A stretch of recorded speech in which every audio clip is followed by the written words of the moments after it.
Good morning, everybody. Hello, everybody. Morning.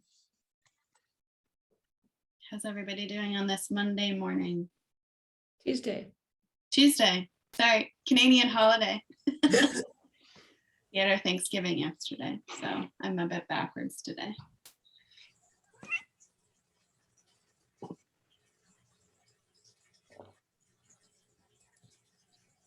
We'll get going in just a couple of minutes as a few more people join our co-creation lab.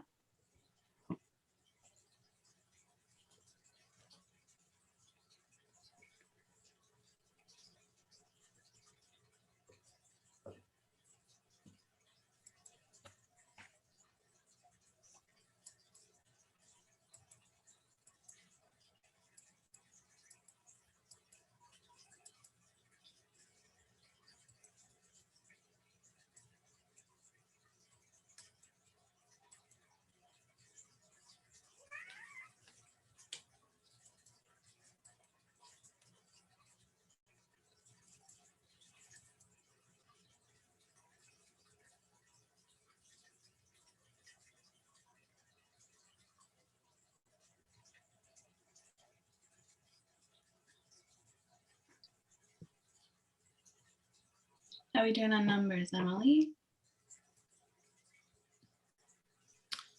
We are at 30 total. So maybe give it one more minute. Sounds good.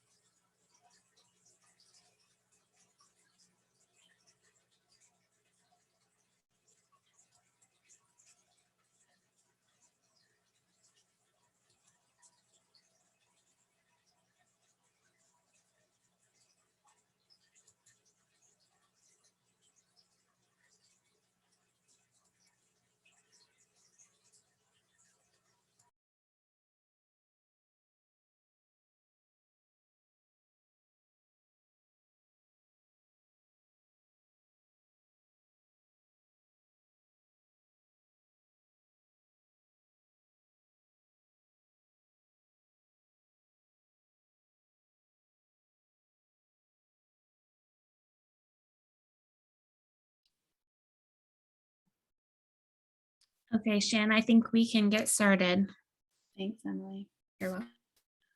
Well, good morning. Hope you are all doing well on this Tuesday morning. Thank you for joining us today for the Regional Co-Creation Lab. We'll do some introductions in a minute. And first off, I'm just going to pass it over to Frank, who's going to sort of set the foundation for today. Oh, Frank, you're just on mute. Good morning, everybody. Welcome to this workshop. It's morning for you. It's not morning for myself. And normally we do these workshops physically, which is great. Then we can meet each other, we can have coffee together, and we can have even pie.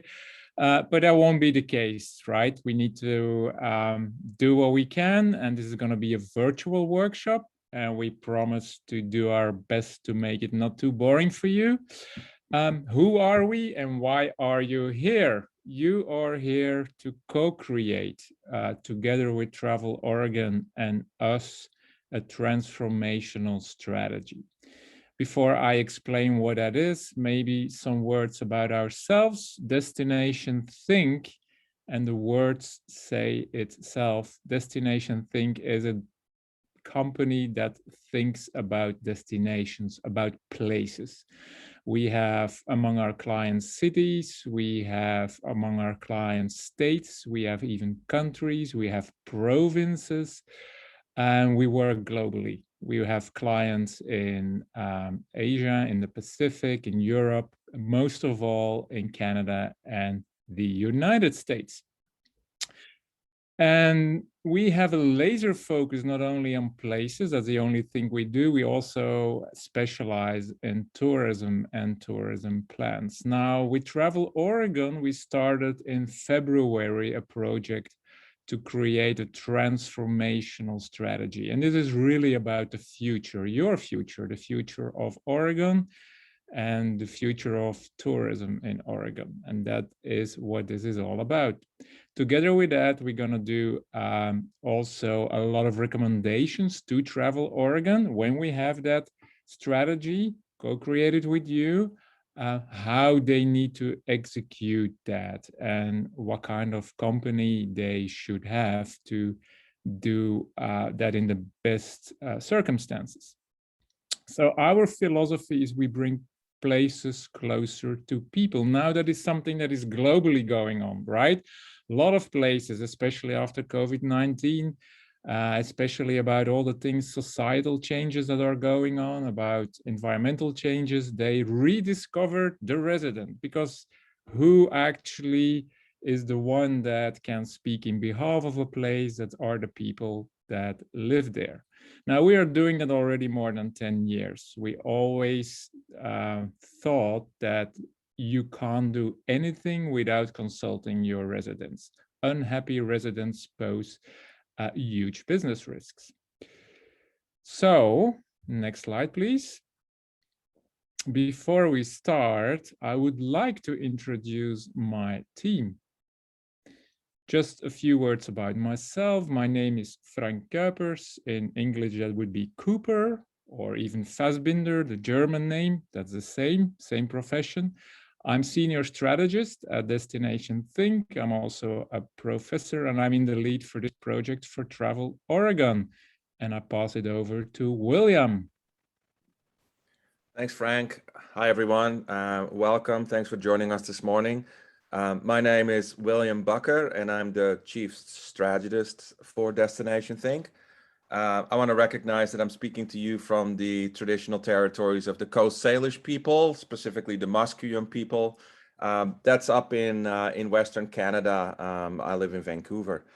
I've been working with Frank for years. You know, I also have an accent. I'm originally just north from where Frank is, from the Netherlands. And happy to be here. So handing it over to Rebecca. Thanks, William. My name is Rebecca Godfrey. I am based in Toronto, and I am another senior strategist with Destination Think. And I'd like to acknowledge that I'm speaking to you from the traditional territory of many nations, including the Mississaugas of the Credit, the Anishinaabeg, the Chippewa, the Haudenosaunee, and the Wendat peoples. And Toronto is now home to many diverse First Nations, Inuit, and Métis. And I'm very excited to be here today to speak with you about Eastern Oregon. And I'll pass it over to Emily. Thanks, Rebecca. Hi, everyone. My name is Emily Neville. I am a project manager here at Destination Think. I am based out of Denver, Colorado, and I'd like to acknowledge that I'm speaking to you from the traditional territories of the Ute, Arapaho, Cheyenne, and Sioux nations. So thanks so much for being here today, and I will send it over to Shannon. Thanks, Rebecca. Oh, sorry, Emily and team. And I'm Shannon Landreth, client strategist with Destination Think. I've been working very closely with Frank, the team, and Travel Oregon since the beginning of our relationship back in February. I wish to acknowledge this land I'm speaking to you from. I am from Stratford, Ontario, so just outside of Toronto, where Rebecca is.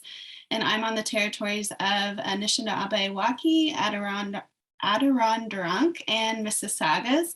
And yeah, we're really excited to have you here today, and we will dive right into our content for today and look forward to a lot of great discussion with you over the next couple of hours or so. Before we get into that, we'll go through a couple of pieces of housekeeping, knowing that we are in a virtual environment, which again, to Frank's point, we really wish we could be there with you in person. And then before we jump into the exercises and collaboration today, Frank's going to take us on a little bit of a journey of where we've been since we started this really exciting project with Travel Oregon. And then we'd like to get to know you a little bit, just to kick us off into our breakout sessions on who are you in Eastern Oregon, priorities, aspirations, etc. And then really a big focus before our break is, where do we want to go? Where do we want to look at that vision for Travel Oregon? We did send a video for a little bit of a homework so you could prep for that discussion if you had time. If you didn't, no worries. We will set that up and open up the discussion. We'll take a quick break, and then when we return from the break, we'll talk through sort of the attracting visitors. Who are the priorities that we want to attract to Travel Oregon and the state. And then lastly, a really big focus on how do we get there together? How do we make that vision come to life? What are the things that we need to do to prioritize and create, to develop, et cetera. And then lastly, we'll touch on sort of where do we go from here with this important milestone of the transformational strategy. How does it all come together and what does that look like? So that is how we're going to spend our time today this morning. And again, thank you for making the time to join us. Few pieces of housekeeping. If you are comfortable, we'd love to see your faces. It sometimes can be challenging to engage in a virtual environment. So if you're comfortable to turn your camera on, please do so.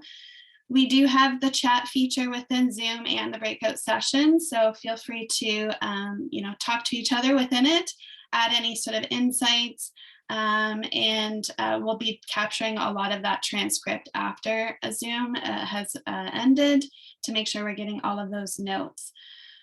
In terms of sort of speaking, if you're not speaking, just keep yourself on mute just so we can mitigate any background noise. And if you'd like to speak, there is the raise your hand feature. If you have not done so already, we ask that you update your Zoom name. You should be able to do that if you hover over your picture, and then there's 3 little dots, and it pulls you into sort of a rename. So we make sure we can put a name to the face. We'll have a quick break, and yeah, a lot of time today will be spent in some breakout sessions with our facilitators to make sure we have such an intimate conversation and really make sure we're here from everybody who has joined us. If your session does finish a bit early, feel free to come back to the main room and then we'll move on to the next one. We are recording today, again, just to make sure that we capture all of the really good discussion today, the notes, etc. And if you have any technical difficulties, Emily is your go-to person and I will be around as well. So where are we? I'm going to turn it back to Frank to take us on a little bit of a journey of where we've been in the last about 8 months or so. Hi again, everybody. Like Shannon already mentioned, we have been sending videos around with a little bit of homework, just a reflection on a vision for Oregon, tourism in Oregon and travel Oregon. But if you had not a chance to open it, no worries. That's an Australian expression. We'll do a small recap in 5 or 10 minutes. But I want to start with this image. This is Kojin Karamtami, and he's very famous. He was very famous actually in the 90s. He's a Japanese professor and he's a philosopher, but he thought a lot about change. And one of his very powerful analogies or metaphors is that he says somewhere in one of his books that it's quite difficult to build a boat because it requires a lot of skill and a lot of craftsmanship. But he says it's so much more difficult to repair a boat because it needs to keep floating. And that is what we actually gonna do with you, right? We can't start from scratch. And that is why this plan is called transformational. In transformation, right, we think this is not change like doing everything over new. This is really like, what are the good things? What we need to preserve? What do we need to adjust? What do we need to adapt? What should be new? That is the image for transformation. Next slide, please.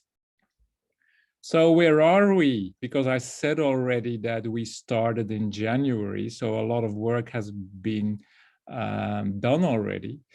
So let's say that 60–70% of the work is done by now. And actually we're all in the middle of the 2 weeks that are probably the most crowded of the whole project, right? If you had asked me 10 days ago, I would have said 50%, but now we are doing like 10 workshops in 2 weeks. What we have been doing by so far is most of the time about envisioning the future. We asked people in Oregon, how do you see the future of tourism in Oregon? This is really about where are we, where could we be? This is more about ideation, right? What could be true? Now, what should we do? And now is how are we gonna do that? Where do we wanna go? So now we're gonna to the left part of this circle. So we go to a more tangible level. And for that tangible level, we need you, we need your input. So we wanna have your reflection on the mission and the vision, but also we wanna have a lot of good ideas. Any kind of idea. There are no bad answers in the breakout sessions we're gonna have with you. Next slide, please. Yeah, so so far we have been interviewing the entire Travel Oregon team in one-on-one interviews.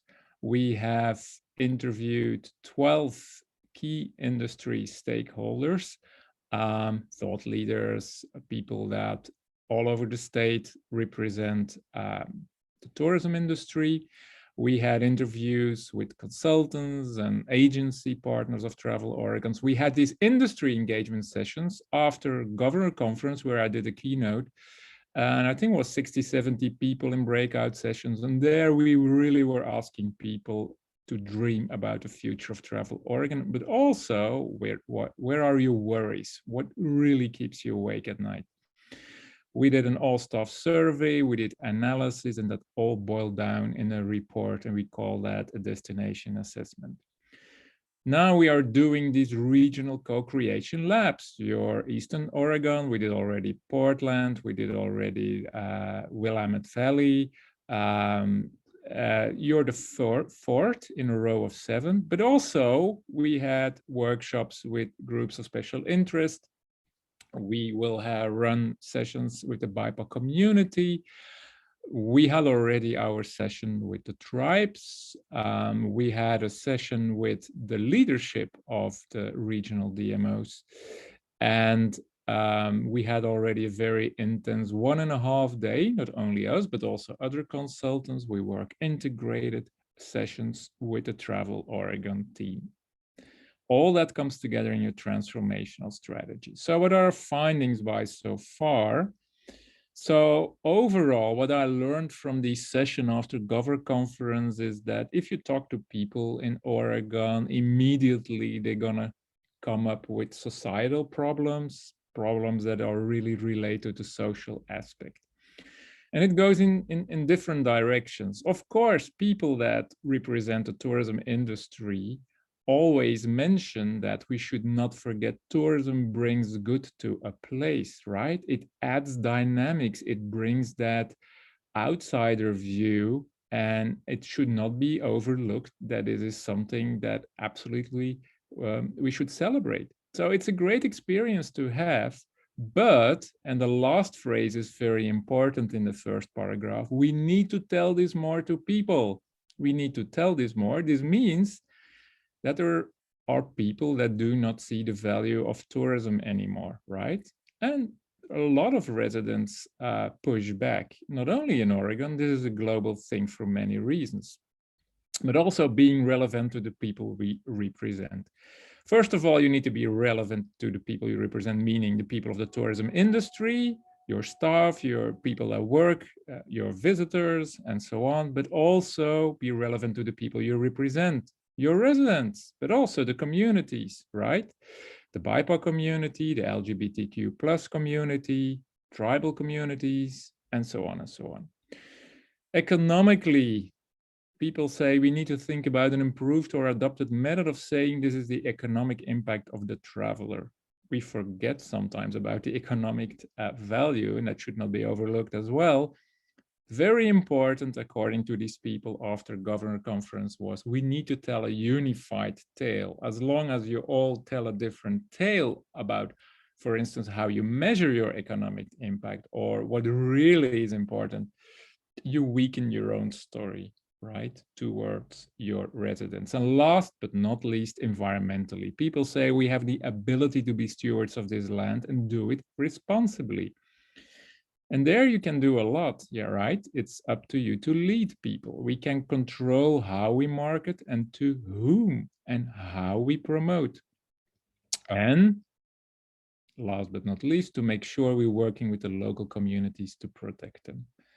All this really matter. Further on, like I said, we did a full report.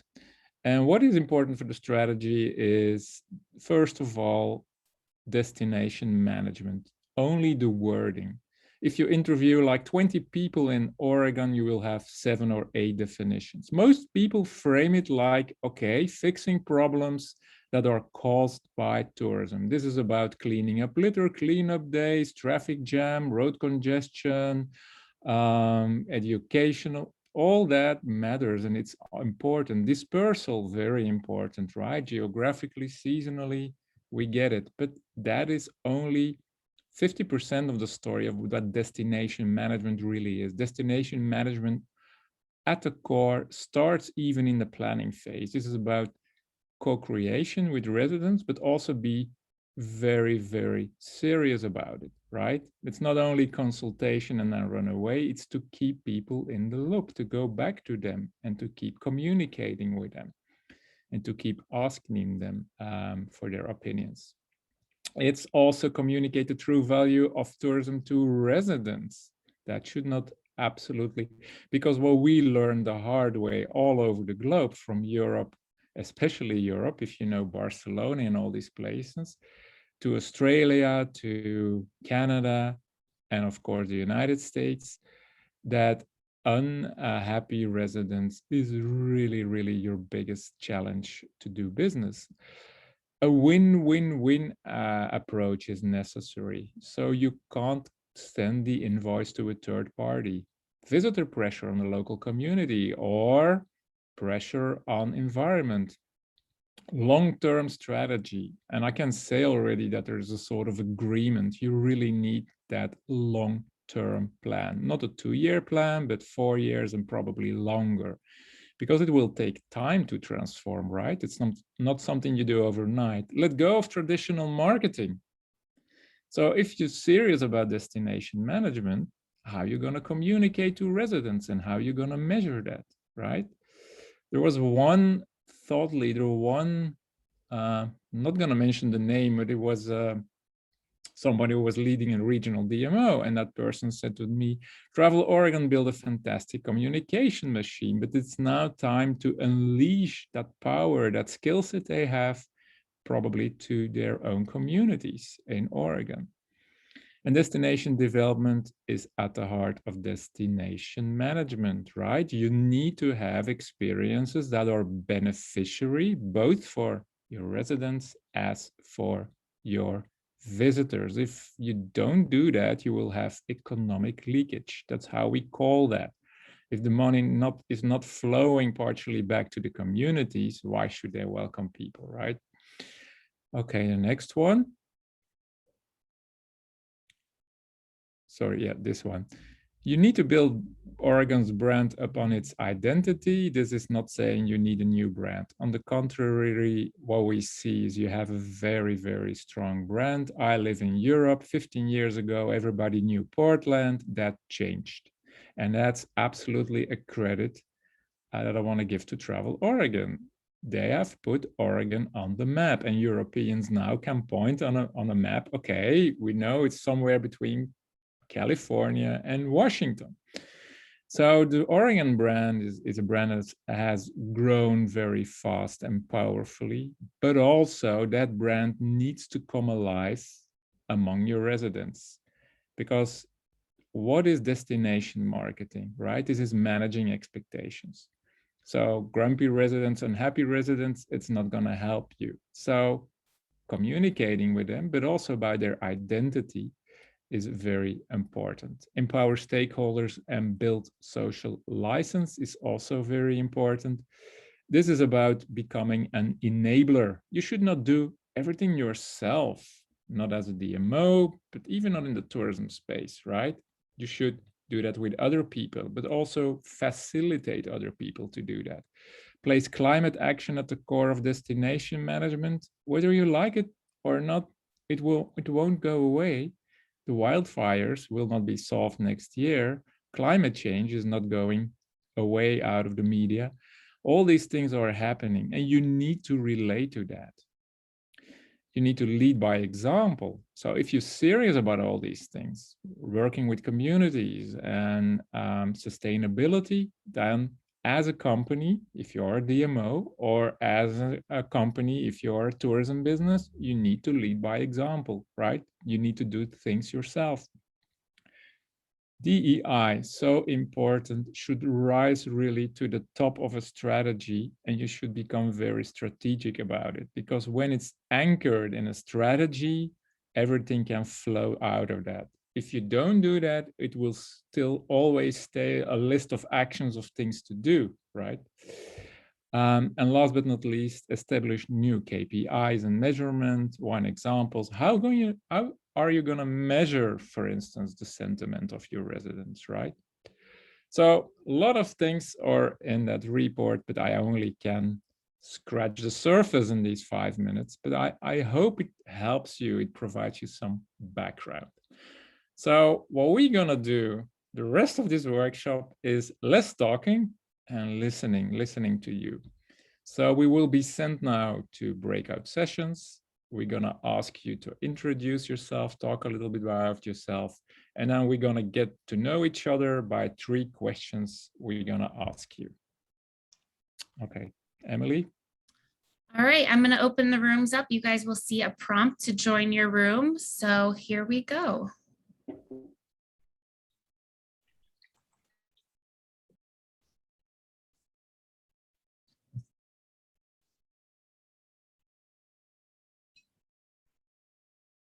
Hi. West State Street. I'm driving, so I'm trying to keep off of here today a little bit. Good morning. Good morning. Be careful, Eyes on the Kristen. road, Kristen. Right? Yeah. I know. I'm at a stop right now. I'm like, oof. I'm going to listen a little bit more. In Kansas City, you know, where am I at? Salina, Kansas? I don't even know where I'm at. Appreciate you tuning in. Thank you. I'm here. I'm here. Put myself on mute for a minute.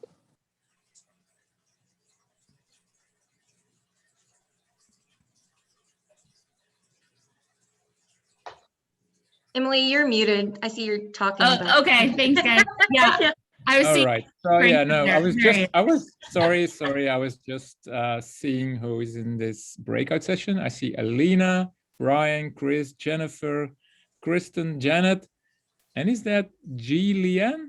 Leanne, yes. Leanne. I can call you Leanne. Is that okay? Please. Yeah. So what I'm going to do is just call your name and just tell me who we are. What is your role? What organization do you represent? And also, no, that's for later. Just keep it short, right? Elena, you're first on my list. Okay, so I am Elena Carollo. I'm the Executive Director of the Eastern Oregon Visitors Association. We are the regional destination management organization working closely with Travel Oregon. We cover 11 counties and the 2 tribal governments within our region. And I'm based in LaGrande, Oregon, just for a point of reference. Yeah, thank you. We met already, right? Yeah, I was in the RDMO call last Monday. I know. Brian, you're next on my list.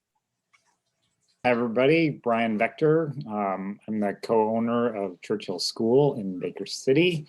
We're an artist studio space. There's a publishing company here. There's a recording studio. We have a venue space and a bike hostel. And I also am on the transient lodging tax for Baker County committee. Wow, Brian, you tick a lot of boxes. Chris. Hi, I'm Chris Chester.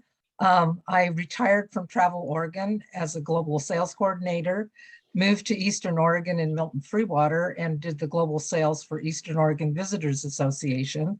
Since COVID, I've been kind of a volunteer. So I volunteer for Eastern Oregon Visitors Association, Milton Freewater Tourism and Economic Development. I'm a board member of the Oregon Tour and Travel Alliance, the Fraser Farmstead Museum, Horizon Projects, and the Milton Freewater Community Development Partnership. And then in between times, I'm a grandmother. Jesus, do you really have time to be grandmother with Oh, all yes. these roles? Fantastic. Leanne, you're next on my list here. I'm Leanne. I live in Sumter, which is an old mining community. I am a small business owner. I'm about to become a substitute teacher.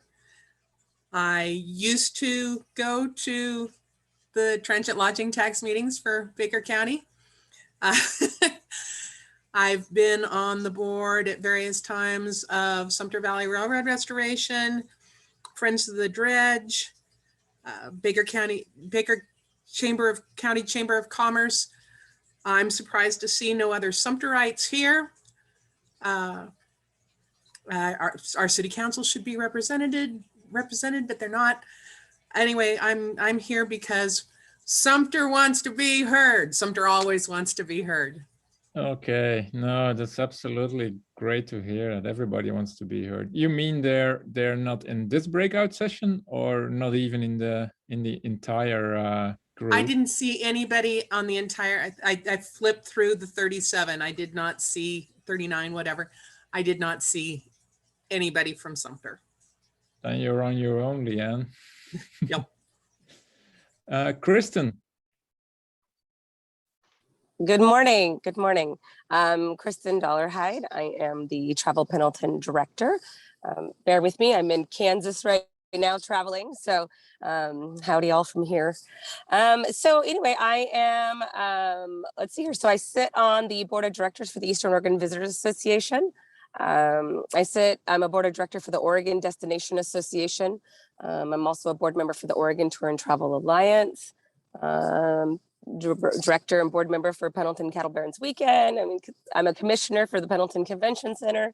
You know, I think we wear so many hats, so that's funny. Wow. Thank you, Kristen. Jennifer. Hi, good morning. I'm Jennifer Piper. I'm the Executive Director for the Wallowa County Chamber of Commerce. We are the DMO for Wallowa County. I'm also on the board for the Eastern Oregon Visitors Association and for the Northeastern Oregon Economic Development District. Okay, thank you so much. Right. And I think somebody left. Is that right, Emily? Oh, Janet. Yeah, okay. I couldn't see you anymore. Janet, please. I am sorry. I work from home, so the lighting gets pretty crazy in here. My name is Janet Dodson. I have been involved with tourism for about 26 years, originally as a destination director, and now I have a consulting business doing marketing and development. I represent two attractions, the Union County Museum and the Eagle Cap Excursion Train. And I do agritourism development for the Eastern Oregon Visitors Association. I've worked with most people here in this call at some point. Also, I live on a cattle ranch at North Powder. So I too am the only one from a very small community, Leanne, representing them as well. Okay, great to hear all that. Okay, let's start immediately with the first question. And the first Frank, one is... we do have Sarah Miller as well. She just doesn't have her video on. Oh, yeah, sorry, I didn't check. Sarah, where are you? Can you hear us? Yes, good morning, everybody. I'm Sarah Miller. I'm Deputy Director with the Northeast Oregon Economic Development District, and our region covers Baker, Union, and Wallowa counties, and I am calling you from Wallowa County. And my husband and I also have two small businesses. raising grass-fed beef and doing domestic and international rangeland and pastoral systems consulting. Okay, thank you so much. By the way, we need to be mindful of timing. That's always the not pleasant part of these virtual workshops. So if you feel like I had really to say something about this, in many workshops, they use the chat button as well. Everything you write there is also registered by us. So we record these workshops, but it's only for our own internal use. You will never be quoted in any document or whatever. So the first question, if there is one thing I really love about Eastern Oregon, or you can replace that by your own place, what is it? What makes you passionate about your place? Who wants to start? Who wants to go first? This is the easy one. Yeah, I'll go first, Kristen. So one of my favorite things about Eastern Oregon is the hospitality, right? Just the people. We hear that all the time and we live that every day. So everywhere we go, I mean, just people are kind and friendly and welcoming. So. Okay, fantastic. Do you think it makes you distinct from other places in Oregon? Or is it more an all Oregonian thing? Yeah, well, some communities, right? I guess it depends on where you go. I mean, we'll go to the coast in Portland and, it just depends. Okay, thank you. Who wants to go next? I'll go next. This is Chris. It's the Please. people. It's the people here. Okay. We all wear a lot of different hats. We love tourism. We love people coming to our area. We'll have people that own a small business and there's not a tour guide around, and they'll actually do a private tour for somebody that comes to their little destination, like a small boutique winery, or for example, one of the owners of Las Rocoscos has a B&B, and he takes the people on a tour of Milton Freewater and Walla Walla. So I think it's the people that make Eastern Oregon great. And can I challenge you a little bit on that, Chris? Sure. What is it about the people? Is it friendliness? Is it authenticity? Is it rolling up their sleeves? Is it? I think it's all three of those things. They're authentic. A lot of the people here have lived here for generations. I think it's also their love of meeting people, which makes them welcoming. They love to have people in their community and they love to show them around. And then the other thing, and then I have lived pretty much all over Oregon, and I find the rural communities do put at that welcome mat a little bit faster and easier than maybe the Willamette Valley. I've lived in the Willamette Valley as well. And then I was raised in Idaho on a potato farm. But I just think there's something distinctive about Eastern Oregon residents. They just love showing off. Okay, great to hear that. It echoes a bit what Kristen said. Leanne. Having been an Eastern Oregonian most of my life, I was born in Burns, moved to Sumter when I was 1, went to Pugetopolis for 29 years for college, etc., and then ran back home again. So I live in a very divided community. So with me, it's not so much the people. Why I came back is the history, the trees, breathing. And I am very proud of Eastern Oregon. And so then, yes, I end up wanting to share it a lot. Like, yeah, we have this, we have this, we have this. Oh boy, oh boy, oh boy. It's fantastic. Yeah, that pride that comes across all the way here to Belgium in Europe. Okay, I have time for one last for this question. Who wants to say what? Yeah, Brian. So I love the collaborative nature of our communities in Eastern Oregon. I find that that's one of the things that drew us here. We're transplants from the Midwest and New York, and this is a very creatively inspiring place, and the people in the area, instead of being competitive, are much more likely to be uplifting. Okay, thank you. Yeah, and I see in the chat already things like incredible landscape, the passion of the people. And somebody said, Sarah said, we still have water to drink, and water is gonna be very important in the future. You already read the newspapers, right? Let's go to the next question, Emily. And the next question is, if there is one thing, now I flip it, of course, if there is one thing I would change about Eastern Oregon, and I know you're very proud, but let's play the game. If you had the power to change one thing, what would it be? Who dares to go first?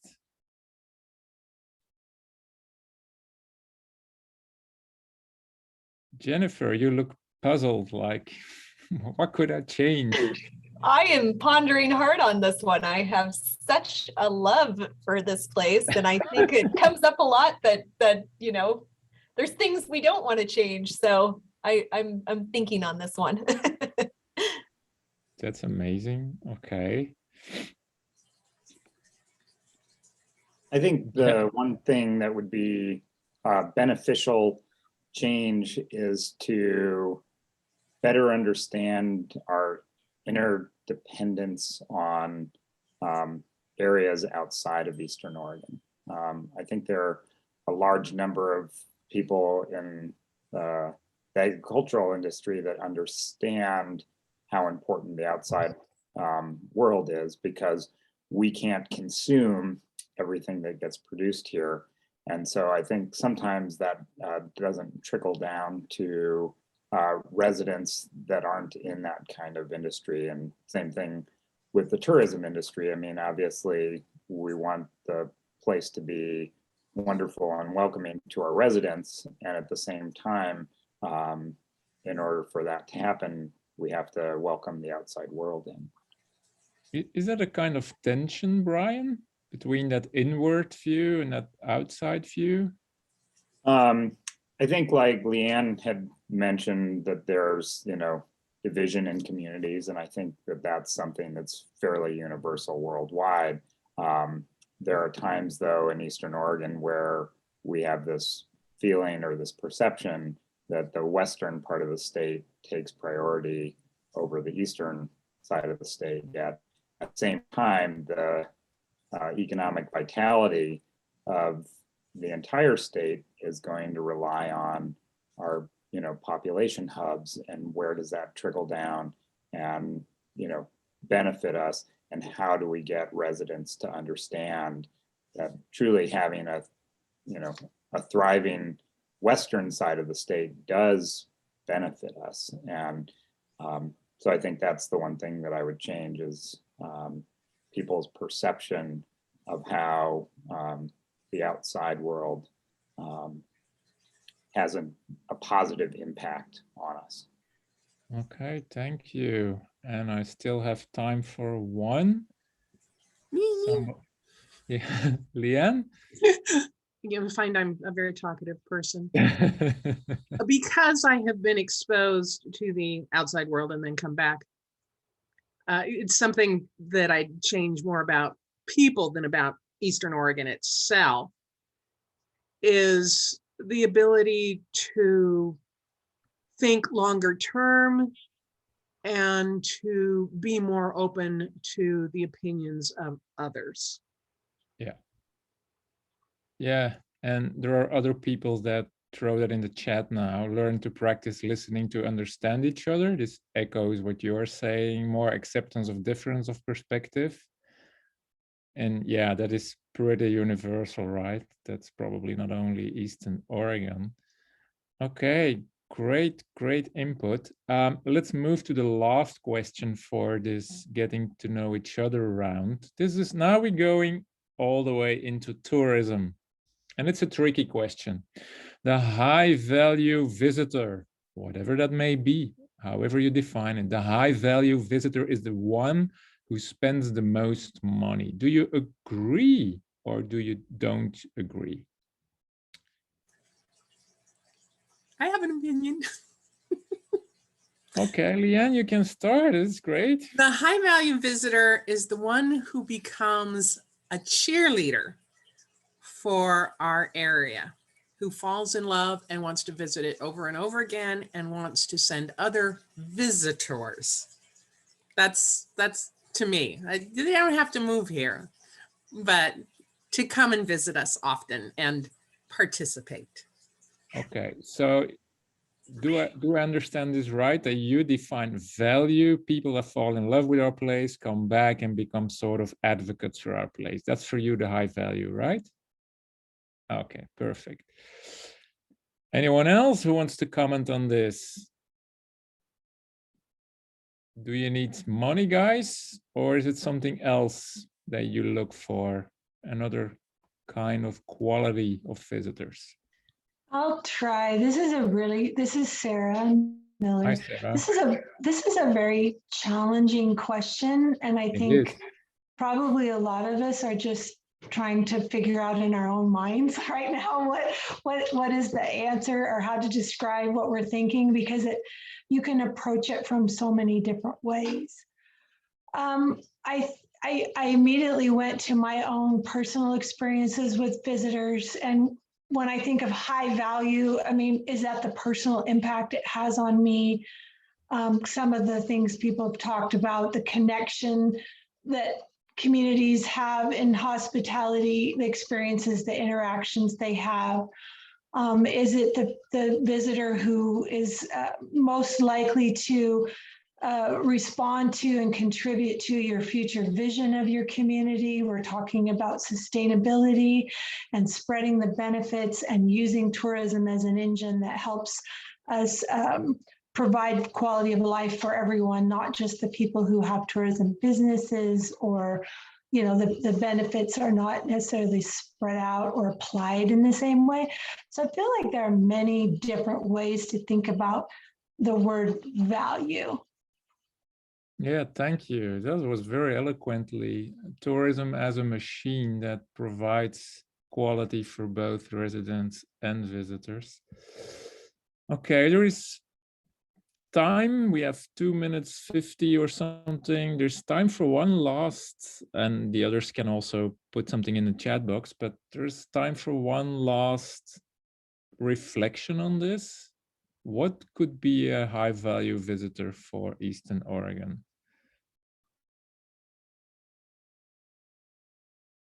Okay, Brian, what do you mean by a high value visitor is someone who visits the largest number? So instead of just going to one place and staying there, someone that picks a region and visits multiple towns within that region, that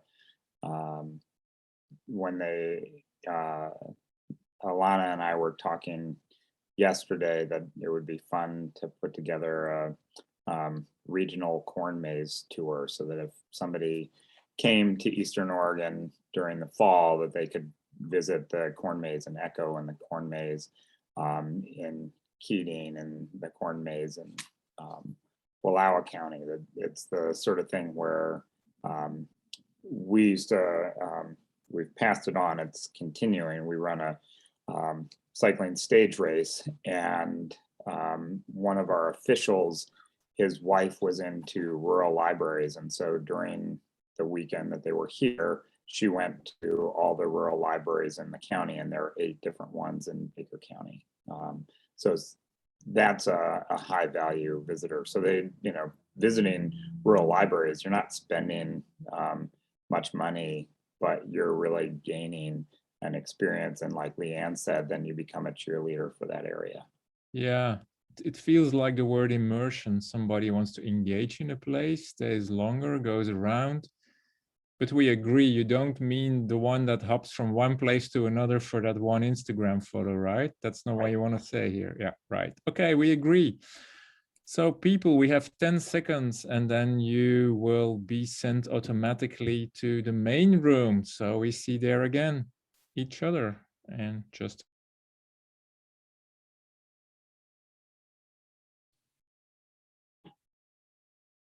All right, welcome back, everyone. As you'll see, I have the fun job of cutting off the conversation, which is not the most great job to have in this workshop, but I also want to make sure that we're giving time for all the other future discussion with our exercises. So we're going to do a quick little share back, and hopefully my team collected some insights that they can share with the wider team. So Rebecca, I see you flipping through your notebook, so it looks like you're ready. I'll turn it over to you to share.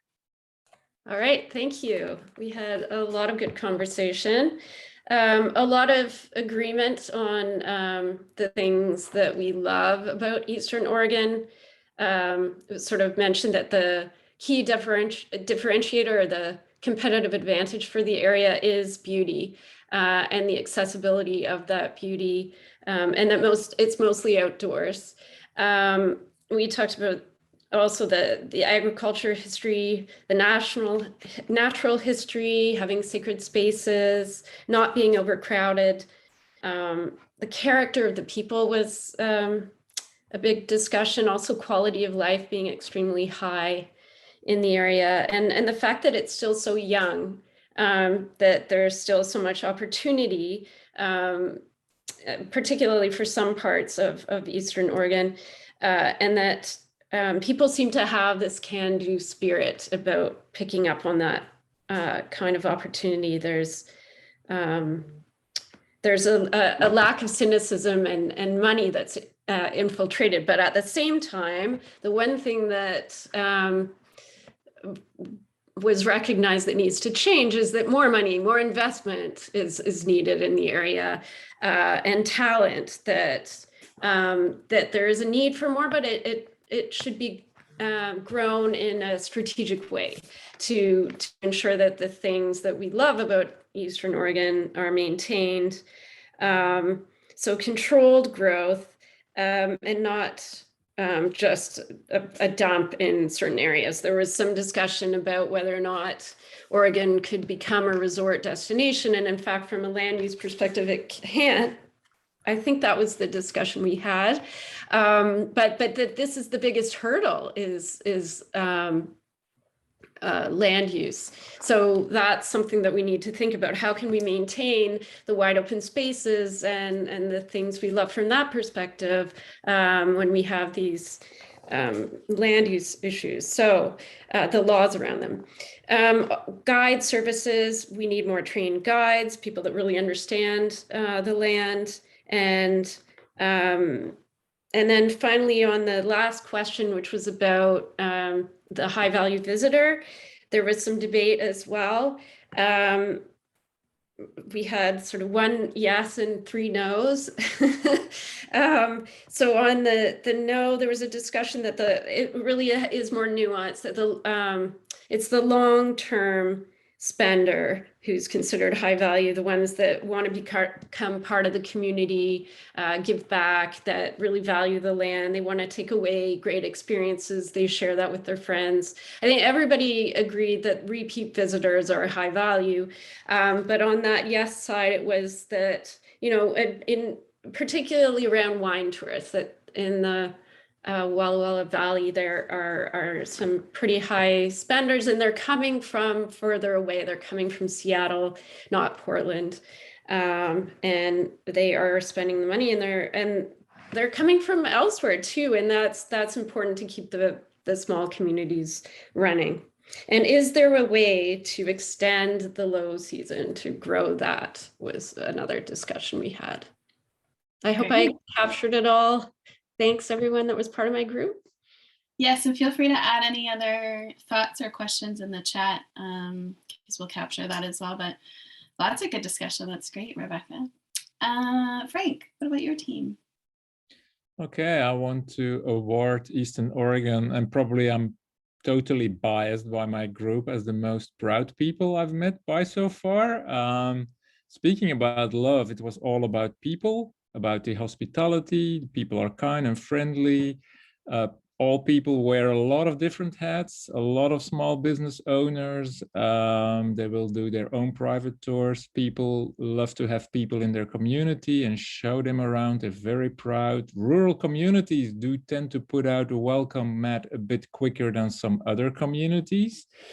The history, the trees, and also the fact that this is a breeding space. And the Proud itself is actually an attraction. They really want to share with others. They love the collaborative nature of the communities in Eastern Oregon. It's a creatively inspiring place. And somebody said, we still have water to drink. Now, if you know how important that is going to be on the globe, that was a great one. Then change. We need to better understand our interdependence on areas outside of Eastern Oregon.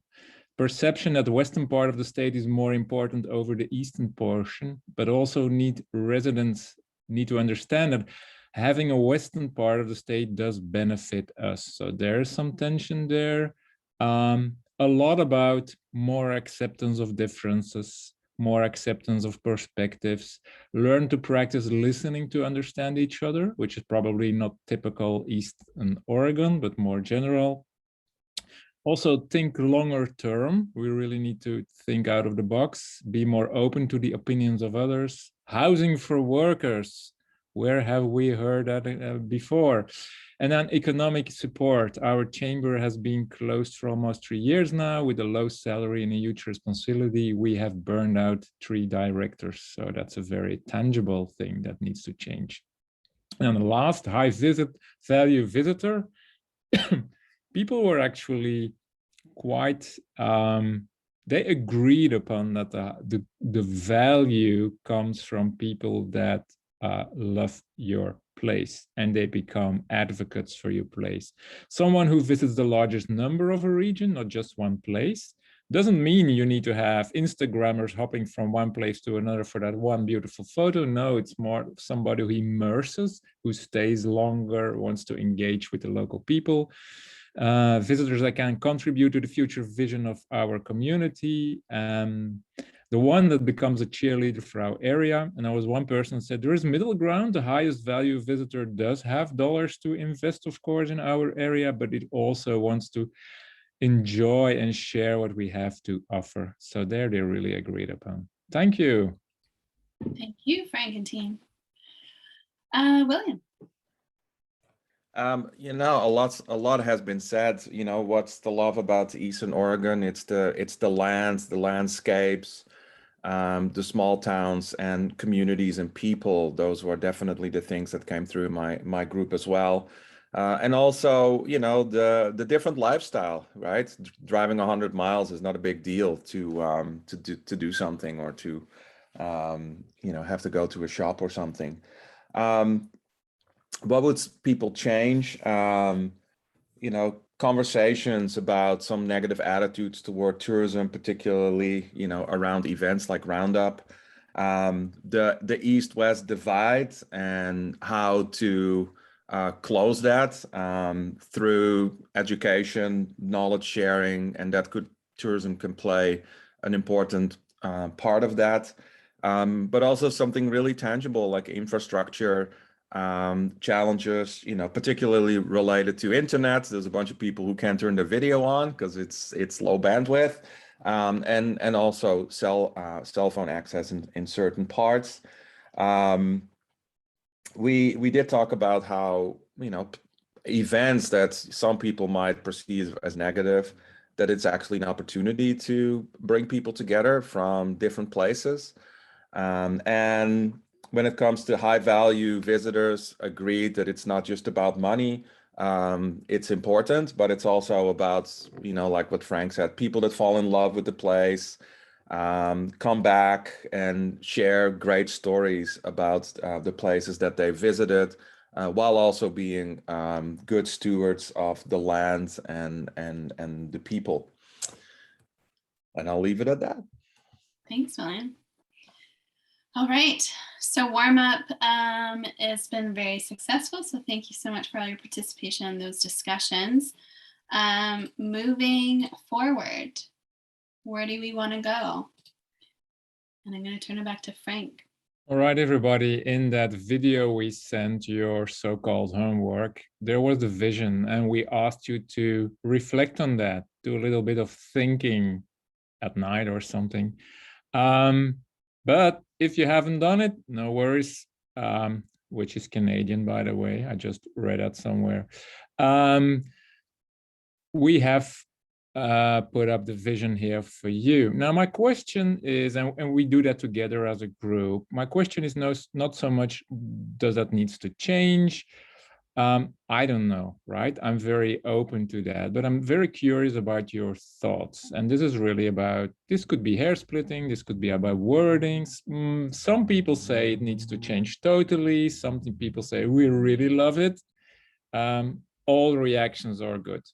The vision as it is now, a better life for all Oregonians through strong, sustainable local communities that welcome a diversity of explorers. This is your vision. That is where you want to go, right? A better life for all Oregonians through strong, sustainable local communities that welcome a diversity of explorers.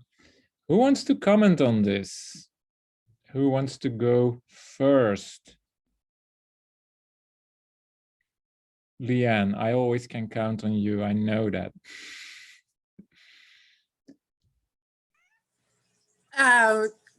Since it's Travel Oregon, it seems like the travel part should come first in the vision statement. And I find it to be kind of psychobabble. That's probably an Eastern Oregon viewpoint. For a better life for all Oregonians. So I just played with the words that exist and changed it to welcome a diversity of explorers to strong, sustainable communities. Because we do want our communities to be strong and sustainable, and we do want visitors, but for Travel Oregon, it seems, so that's my input. No, thank you. And as I said, there are no bad reactions here. No, this is great. You said you struggle a bit with a better life, right? Why is that? Is it too vague for you, or? It's vague. Yes, a better life for all Oregonians. There is no one concept. Eastern and Western are very different. We have to understand each other, but we are very different. So a better life for all Oregonians is not something that can be a goal, I think, for a tourism. I think that's more a regional thing than a statewide thing. Okay, thank you. I'd like to piggyback off of what Leanne said on that one. And I completely agree. I think that there is such a divisive thought process between Eastern and Western right now that we do need to get better at celebrating that for all Oregonians. But I think for the idea of focusing on the Eastern Oregon side, being able to come up with something a little bit more, Leanne said it better than I did. I just wanted to say I completely agree with what she was saying on that front. Okay, where were you going, Mike, with Eastern, Western? Like there is better? Well, I think there, in a lot of the rural communities, there is still a lot of animosity with whether it's political views, whether it's who's in charge. There's a lot of bitterness, and we need to come up with a way to break that down. But that's above my pay grade, and that's a long-term goal. But realistically, I think the ability to break away from all Oregonians for this specific topic for Eastern Oregon, we kind of need to focus on not us versus them, but focus on us, and in our rural communities, and bolstering up the voice of the people here, versus a all Oregonians. Okay, no, thank you. Really appreciate it. Who wants to go next?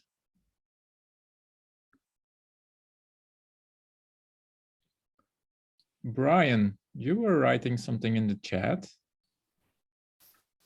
And sorry, Kana has her hand up too, Frank.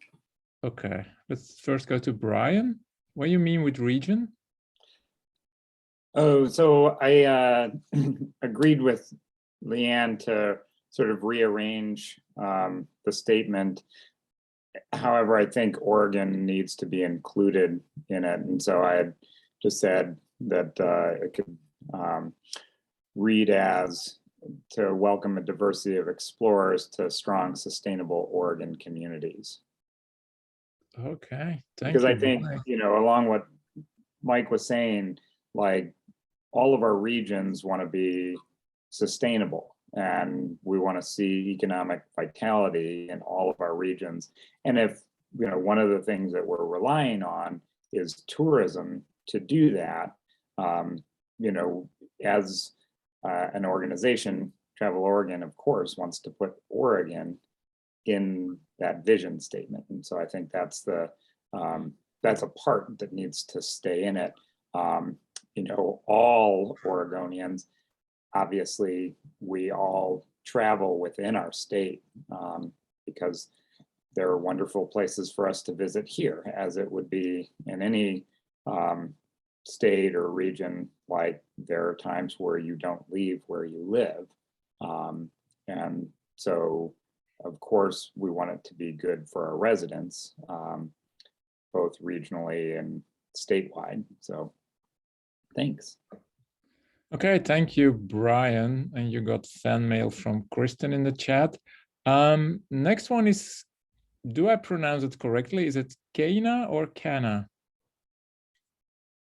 Actually, it's Kana, rhymes with iguana. Okay. I haven't thought of anything else it rhymes with. I do want to throw my vote behind Leanne's modification. So these comments speaking as a writer, to put the main thing up front, bringing in the people, welcoming the explorers, to put that up front. I love the use of the word explorers instead of just tourists or visitors. I think it resonates with some of the history of the state and, you know, from Lewis and Clark to pioneers and on down, that just sort of comes in with that use of that word and the strong, sustainable local communities as well. I think that's a strength in Eastern Oregon.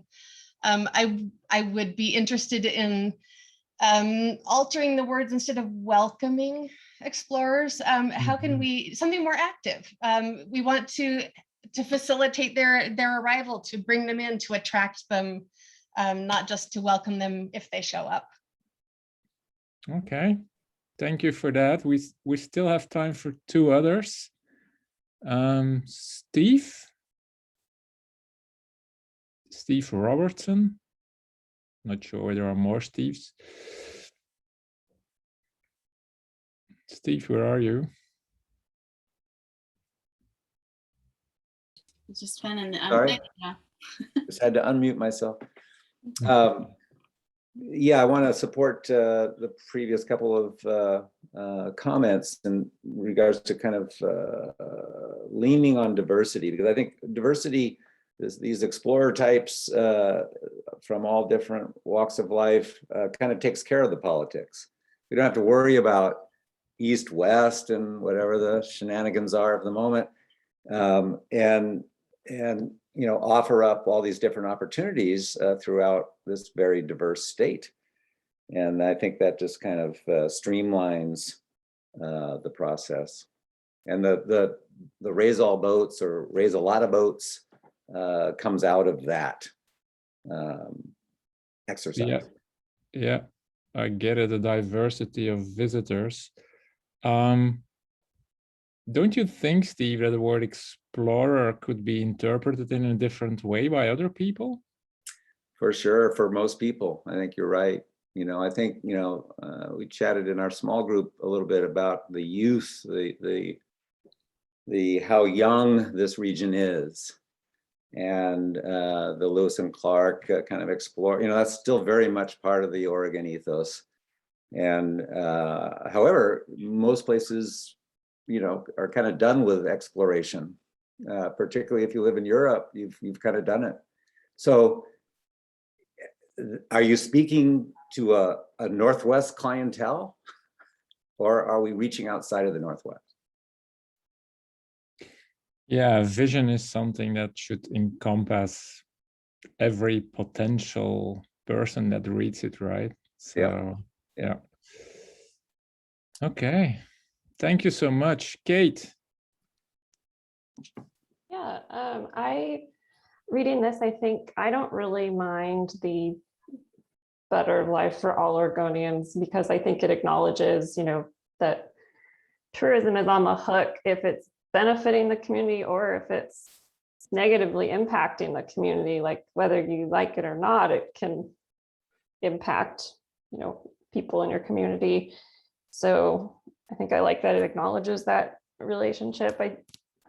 I'm not sure why, but reading this statement, it does feel a little bit like top down. And so it's, while I want a state organization like Travel Oregon to be delivering services to local partners, like, I don't like the idea like that they're giving us better lives. Like, I feel like it's like they're giving us resources to create that better life for ourselves, which is not concise enough for a vision statement, but that's kind of a dynamic that comes to me through this statement. That's interesting. So you think the tone of voice is a little bit like top down, meaning we do that for you, something like that? That's how it feels this morning. Yeah. Okay. No. Like I said, really appreciate it. This is great feedback, people. I think, Randy, I have not heard you yet. Randy? Yeah, thank you. I just wanted to backfill a bit with Connor Smith's comment around the word welcome, and maybe just suggest that you could add welcome appreciates and values a diversity of explorers. It creates a different set of expectations, anticipation. Okay. Yeah, thank you for that, Randy. All right. I think I can add probably similarly to what other people said, but I think that word better just can be offensive to some people who feel like they have an incredible life already. So maybe another word like respected life or some other where it acknowledges that maybe status quo is okay for some people.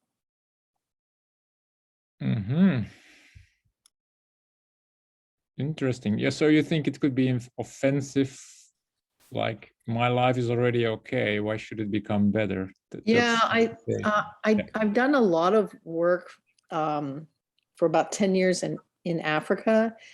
And when I first moved out to Eastern Oregon in a tiny little town 7 years ago, I noticed some things that were happening as I got to know the perspectives of how people love their life out here and how a small word can make a big difference in people thinking that that the Western side or the large groups are coming in to try to change what they have here. And especially the word better.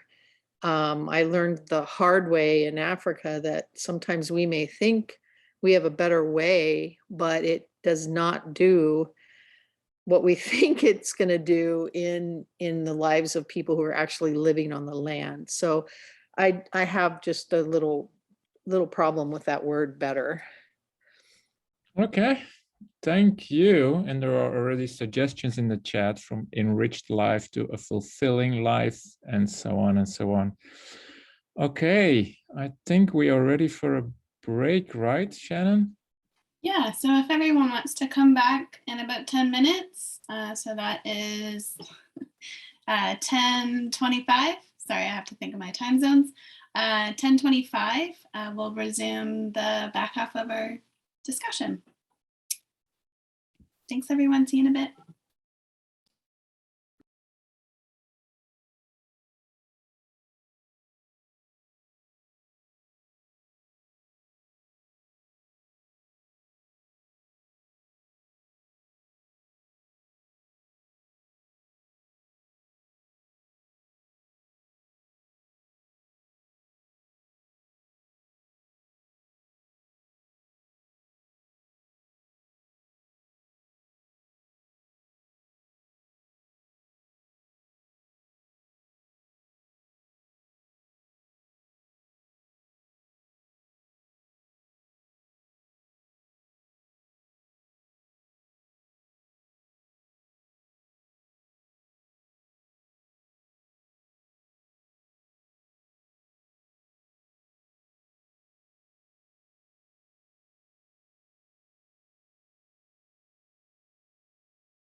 All right, welcome back, everybody. We'll get going in just a minute or two.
All right.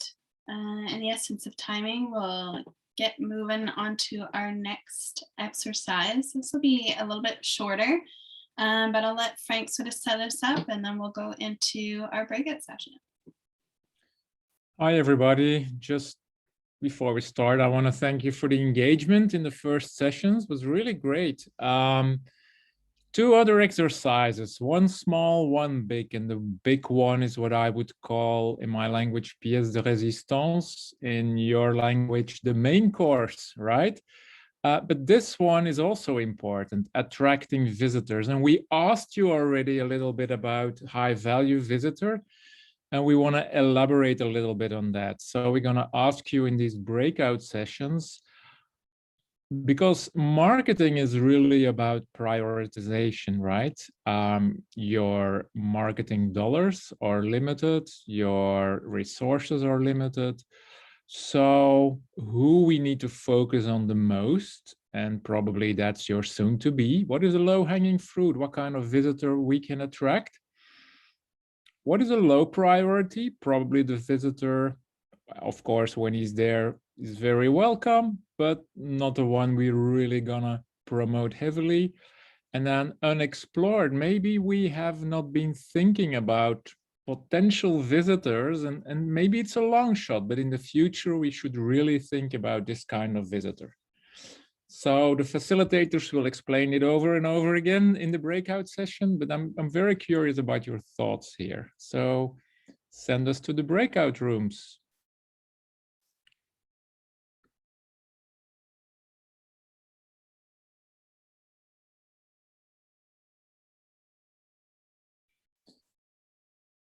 Hi again, everybody.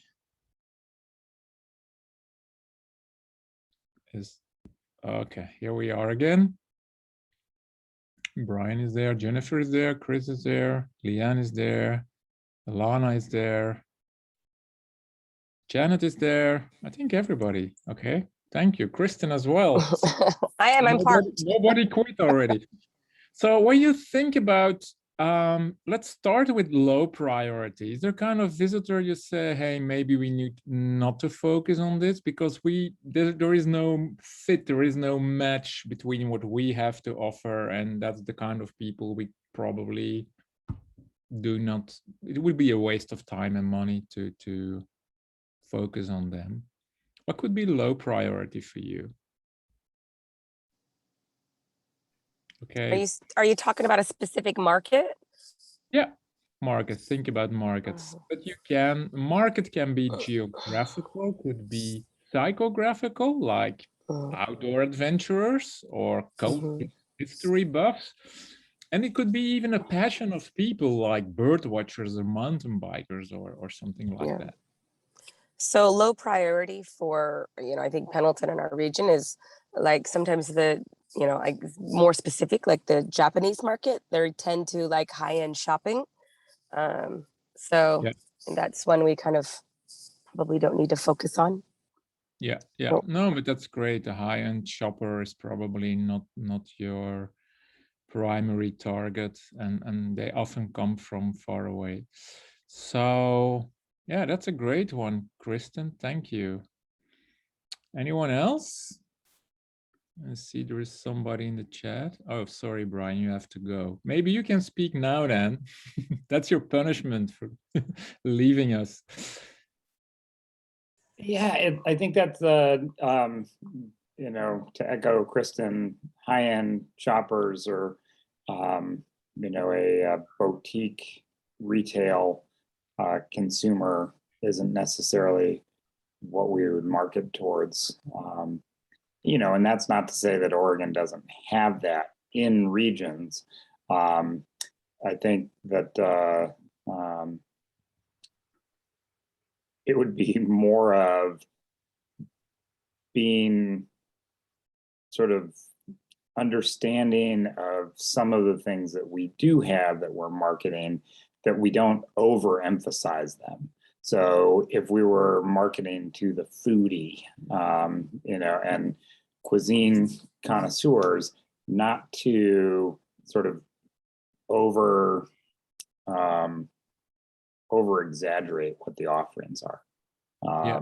You know, while we have a wide variety of things that could be considered a farm to table product here, we don't have, you know, an Ethiopian food cart on every corner in Eastern Oregon. And so there's certain things where it's like, yeah, we would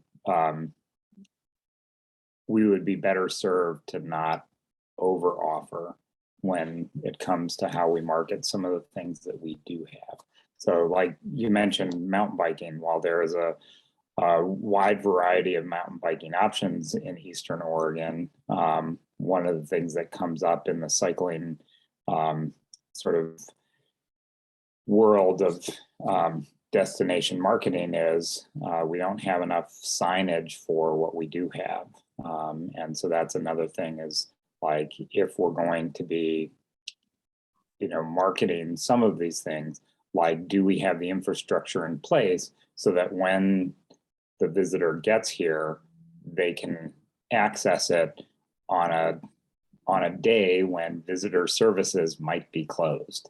You know, we in rural Oregon really appreciate our ability to have time off and close our door and, you know, be away for the weekend or be away for the Monday.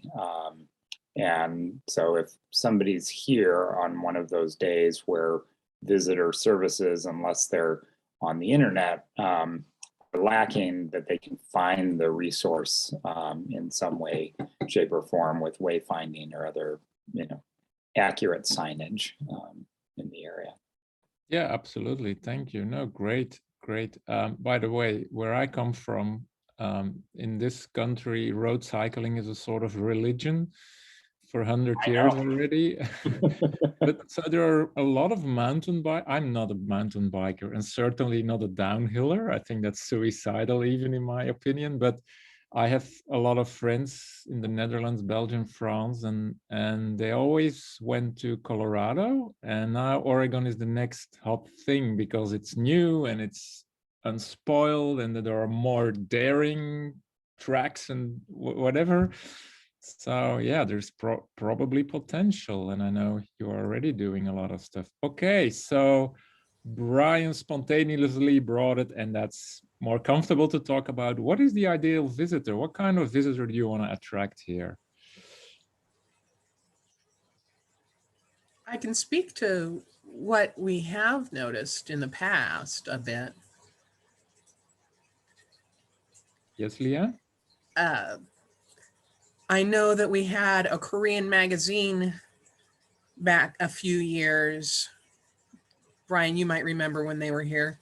Timothy took them around and they were doing model shoots with cowboys and cattle. The Koreans were very into the agricultural. And for some reason at our state park with the dredge here in Sumter, we have had tons and tons over the years of visitors from Netherlands. So we definitely are reaching out to, we are of interest to Europe for some of the history and for the outdoors. And that's where I keep struggling for Sumter's vision, although I may be the only one worrying about it, is with engineering training I have, I'm used to thinking of tripods. You know, your stadium is far more stable with triangular trusses than it is with rectangular trusses.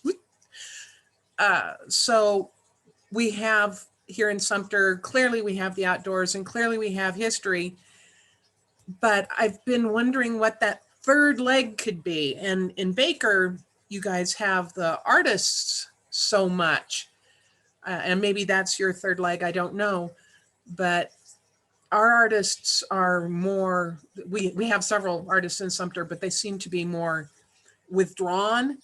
So I don't know what Sumter's third leg is. And I don't know what as a region we have as far as three legs go. Yeah.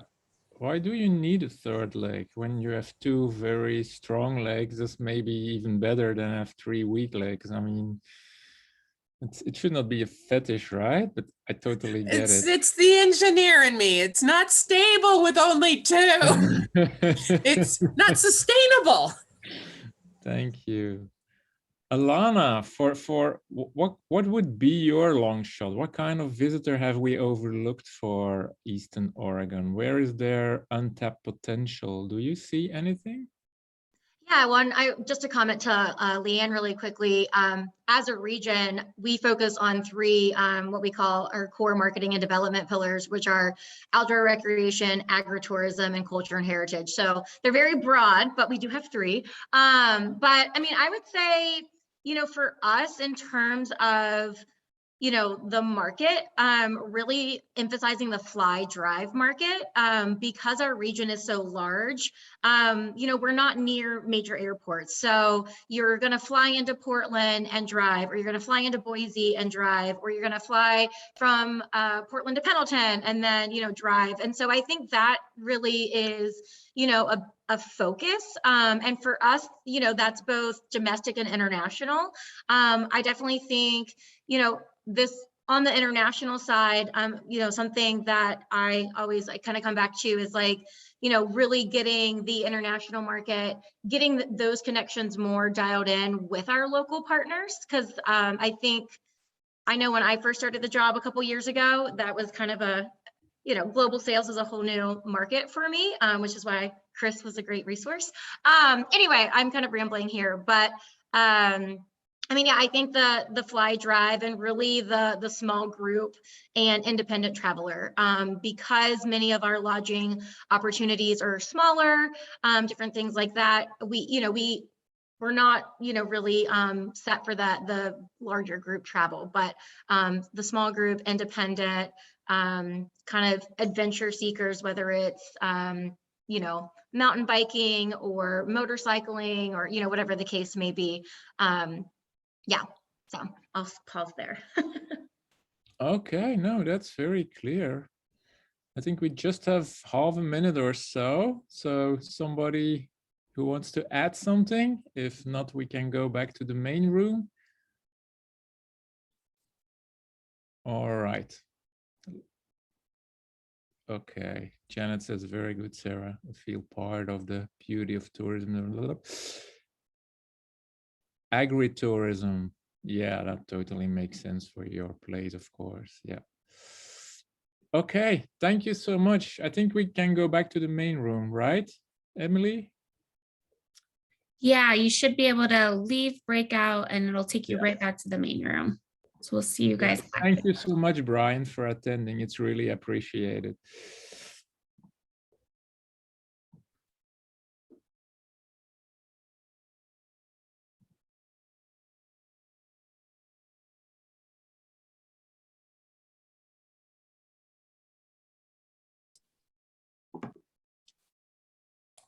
All right. You guys came back quickly. I think it wasn't a full minute. Oh, it wasn't. That's odd because it Said a minute and then we all just dropped out. Yeah, I have the same thing. Sorry I was about like, that. was that a minute? No, it was not. Because I Right. just pressed it like 10 seconds ago. Ryan was in a stream of consciousness. We need to go back to him. I'm sorry. I know. Zoom, you gotta love it. Technology issues. Okay, well, I'll look into that. Hopefully I won't do that on the next round. Okay, I know that was a really quick discussion. And as always, if you have anything else to add, please do put in the chat. But we'll do a really quick share back before we jump into our main course, as Frank called it, for the day. So Frank, let's start with your group. Okay, thank you. Low priority, high-end shoppers, boutique retail consumer, people that are looking for urban experiences. We were talking about foodies, and of course there is a kind of special, we call it in Europe garden to plate, you say farm to table. That there's absolute product there, but not a foodie that wants to eat Korean, Japanese, Chinese, Indonesian, European, Italian, French, and so on every day. So that's a low priority. The soon to be, though, is the independent traveler, the one that more travels individually than people that travel in large groups. And people that are really interested in agriculture, and apparently a lot of Europeans love that because it's those who come from urban areas really adore that. Unexplored fly drive markets is going to be very important for Eastern Oregon, both domestic and international. People that fly, for instance, to Portland and then drive around. Agritourism is, of course, going to be a key priority for Eastern Oregon, and the sustainable traveler, but sustainable needs to be defined in communities first. And that's what we're going to do in the next exercise, right? What needs to be done to attract them. All over, I would say, engaged visitors who are focused on engagement in communities. The word community came up in every sentence in this small exercise we had, and that was really, really revealing for me. Okay, over to you. Thanks, Frank. Great insights. William, how about your team? Sure. We talked about signs along the highway, but that's we're going to bring that back in the next exercise. Some of the tier ones included families, also recognizing that we probably should also think about, more things for families to do. East-West exchange as well. Like we talked about in previous conversations, that could be a real opportunity to grow the shoulder season as well. Even closer by, thinking about Boise as a market that we haven't really focused on, or even locals or very near locals who often haven't, done all the experiences that you can do very, very close by. And then, an opportunity would be to also highlight or bolster some of the cultural aspects of Eastern Oregon, because people who just go to enjoy the outdoors are often self-sufficient, might not necessarily leave as much economic value as someone who also incorporates a cultural aspect, because that often gets them into town, hire a guide, and what have you. And there's really some unutilized resources there. And then in a tier 3 would be international visitors. Travel Oregon is predicting, a lot of growth from international visitors. So, is there an opportunity there? With the caveat that, international travel also brings with us environmental concerns, around carbon and what have you. So that was my group. Great. Those are really great insights. Thank you. All right. Moving on to our final exercise of the day. Oh, hello. Oh, Rebecca, I'm so sorry. I didn't want to neglect my group. No, thank you for stopping me. Go ahead. Okay, thank you. So we focus first on tier 2.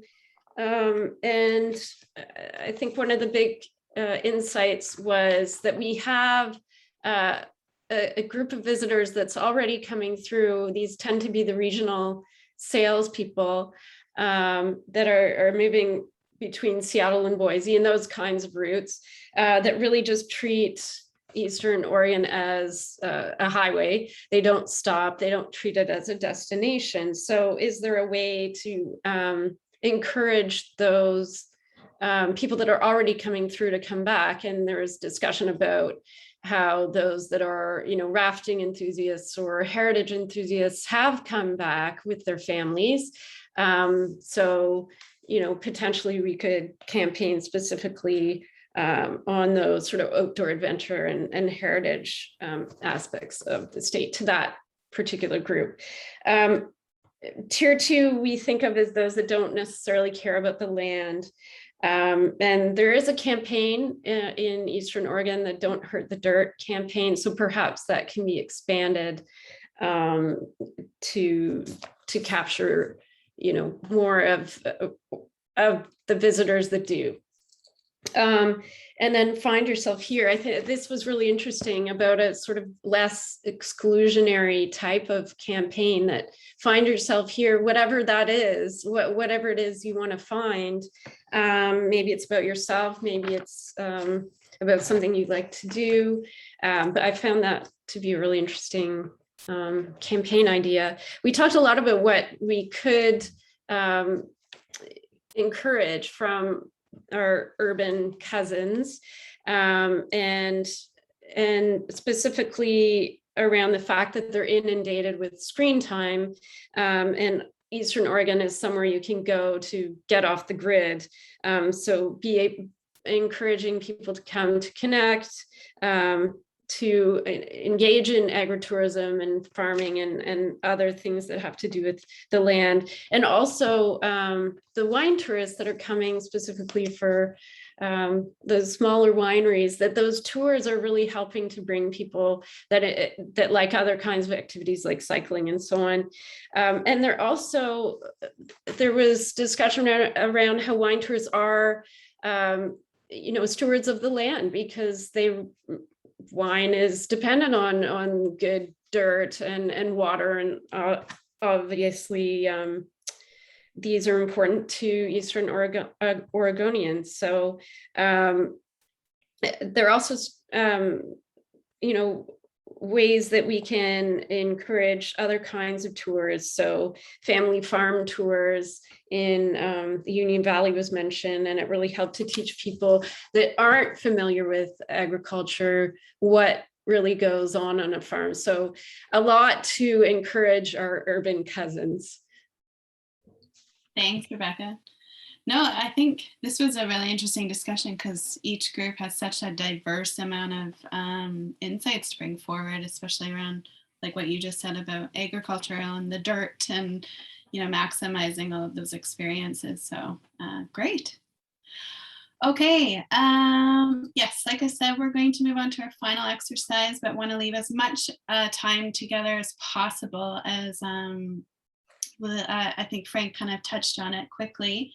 But really, how do we bring all of this to life? How do we bring that vision? How do we attract those visitors? How do we prioritize what needs to be developed and promoted?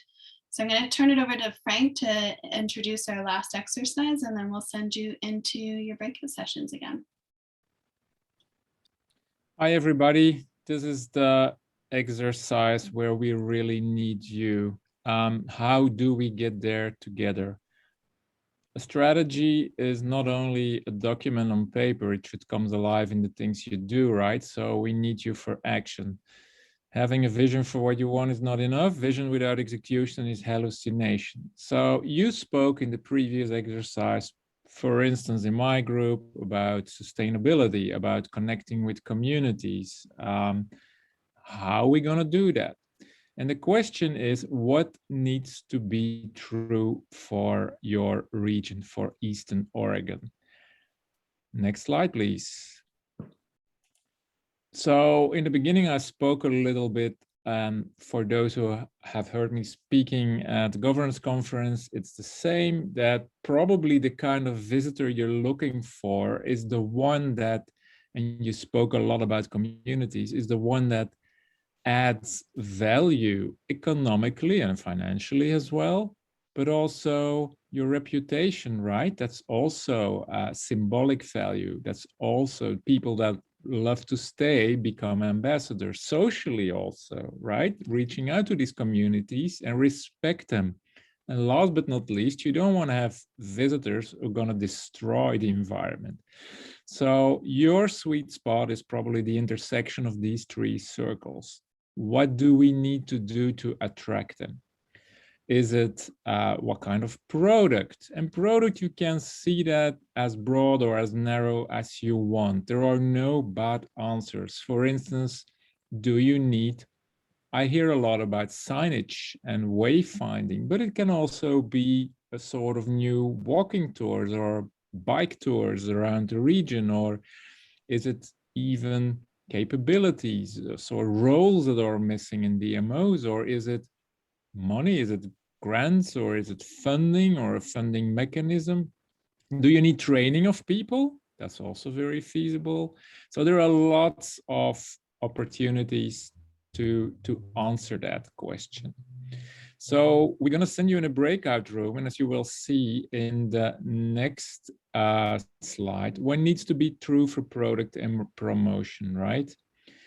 And that's not going to be enough. Then we're going to ask you also, and that will be organically, what is really the most important and what is more for the long term, what is really feasible and what is less feasible for the short term, and also what is really urgent. So these are the questions that are pending in this section.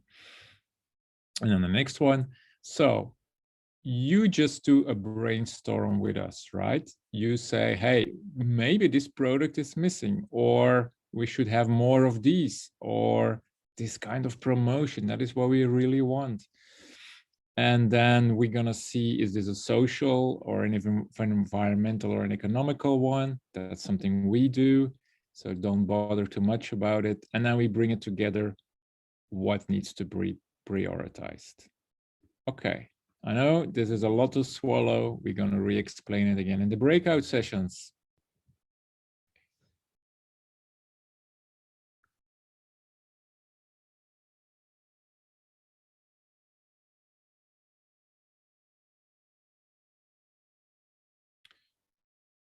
All right. I see a photo here. Unfortunately, we lost Brian. He had to go. And that's a pity, but it is what it is. So people, please be creative, right? I really want to know from you. And this is your moment. What needs to be true? So what kind of things we need to improve for your region? And that can be promotion, and think about all kinds of promotion, right? From the very traditional stuff, but very new stuff as well. Maybe work with influencers or bring in people that, if you are serious about mountain bike, why not bring in world-class mountain bikers, that kind of thing. So throw it out. We're going to collect it all, and let's see how this goes. Kristen. Yeah, so kind of what you were just kind of pointing on, you know, a lot of these things go back to funding. You know, a lot of us are small DMOs, and to push influencers and bigger marketing campaigns, it's funding. So either we have to find grants or really great partnerships. So it's kind of a note as we're talking about some of these things. Funding is interesting, but I want to challenge you on that. Is it like it's too complicated to get funding, or it's simply not enough, we need more money, or is it we need to do more co-op, or?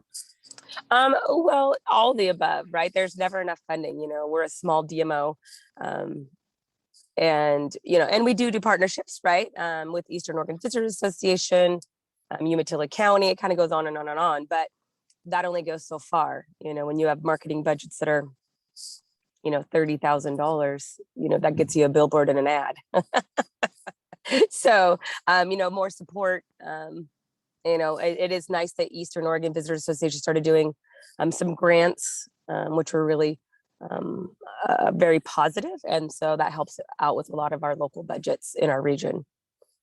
Yes, this is great. I don't even dare to pronounce the word tax in the United States. But that's what we do now in Europe, right? We say, okay, a visitor comes to our place, and is it a tax? It's like if you have an invoice or you have to pay a bill, it's like 1% to clean up the litter and to recover environment. Is that a possibility you're thinking of, or is that absolutely taboo in your place? What do you think? Oh, no. Yeah. You know, it being creative, right? Figuring it out, but it's not just myself, where I think it's a great idea to add a tax to clean up our community or do something like that. But it's getting the community involved in their support. And we've talked about sometimes that is the hardest thing for our community to understand tourism. So, okay. Yeah, heck, I throw extra fees on everything to get more funding dollars for tourism. I get it. Yeah, absolutely. And it's noted as well. Okay, that's one thing, right? Well, just to kind of follow up with what Kristen was saying too, though, I think, you know, it's the balance of the marketing and management. I think that's something that, you know, our region saw really in 2020, you know, in the height of COVID, that many of our outdoor spaces were getting a lot of impact. You know, there was just this influx of people and visitation. And so it's that balance, but also, you know, I think it goes back to funding and resources and capacity. You know, when Kristen and Chris, you know, introduced themselves and talked about all the different hats they're wearing, much of our region is doing, you know, multiple things all the time. And so, you know, really being able to leverage, you know, those partnerships to maximize those investments, I think are really important. And, you know, something that you know, I think in terms of a marketing area or focus that, you know, I think is a lower hanging fruit opportunity is really around the storytelling. You know, I think, you know, we talk about our natural landscapes or the outdoor recreation, but really highlighting like the people in our communities. And one story that sticks out from a meeting I was in a couple of months ago, actually, you know, was this, I think it was a pharmacy in Vail, Oregon. So a very small town, but, you know, it'd been there for, I think, you know, close to a century or, you know, something like, anyway, it's just like really highlighting those like unique businesses and the people that, you know, own them or run them, manage them. And I think that does tie back to some of the conversations we had earlier, elevating kind of that sense of place and connecting the visitor to our communities. Yeah, it feels almost as highlighting the DNA of the place, right? Because that's where you started with the friendliness, the hospitality of the people. And if it's known, we know for a fact that it's a very strong asset for a place. That's what people want to see and want to hear. Great. For these stories, Alana, is there something very tangible missing, infrastructure, or is it not that what you're looking for? I think that's kind of, for me, a multifaceted question. I mean, I think, and I, you know, saw Leanne's chat too. I think, you know, it is, I'm going to say balance again, but, you know, the balance of those stories and, you know, and the products or the availability, you know, when people are coming here, and to Brian's point, right, not overstating what we have. But I guess for me, like the stories is more on really looking at the people that make up, you know, our landscape. But then on like the infrastructure side, you know, I think there is opportunities, especially in many of our downtown communities, you know, to elevate those. I mean, many of them are vacant or, you know, run down. So it requires more, you know, cost or resources, you know, to fix them up, to get a business in. So, yeah, I could go off on a tangent here. But so I think, yeah, it's kind of a culmination of things. But yeah, for the storytelling, it's, I guess for me, it's just really, you know, highlighting the people and the work that they do, because it's all very, I don't know, people are passionate about what they do and where they live. Absolutely, that's what I see and feel.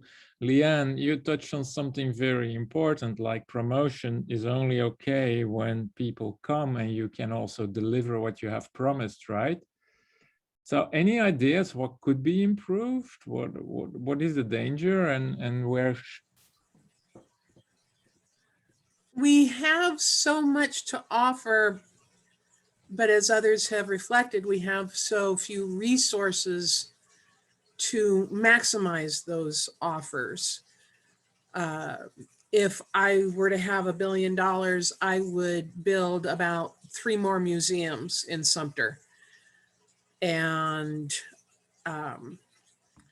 we have a lot of resources for the noisy outdoor visitor, but we don't have anything for the quiet outdoor visitor.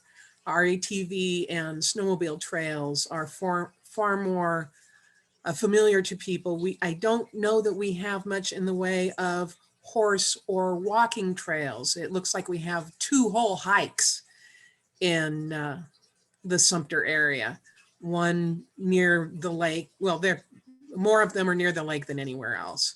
We don't have any formal hiking trails, and mountain bikes don't share ATV trails well. Well, ATV riders don't share with mountain bikers, is my impression. When I was up in Fugitopolis, I really took advantage of the great number of hiking trails they had up there. And I'm really sad that the only reason I've seen a lot of backcountry in my own area is because I was crew for my dad as a surveyor. And so we went a lot of places nobody goes because we were doing surveying or timber cruising. And there's not day hikes so much. I have a friend who does a lot of, she hikes 8 and more miles a day, but that's not your typical visitor. So we don't, there's development that needs to be done to maximize our potential and to protect things while we're developing. Yeah, this is very interesting. Can you help me to understand a little bit the difference between the noisy outdoor is who is that then? Because I get the quiet, the hiker and so on, but who is then the noisy one? All-terrain vehicles. They're small little four-wheelers. Okay, four-wheelers. And snowmobiles. We don't have a lot of cross-country skiing in our area. I mean, Anthony Lake ski area has cross-country skiing, but here we have groomed snowmobile trails. And so Sumter's a great deal noisier than it used to be. and I'd like to balance that out. I'd like to see it balanced out. Okay, thank you. Right, so we spoke about kind of promotion, storytelling, right? And to put people in the center. We spoke about product development, like for instance, for the quiet, especially in your place, Leanne, the quiet outdoor adventure, as we might call them. What else? What do we need, right? Do we need training? Do we need signage? Do we need wayfinding? Of course, we need funding. What about visitor servicing? Something online? Or do you need volunteer programs, or what could it be?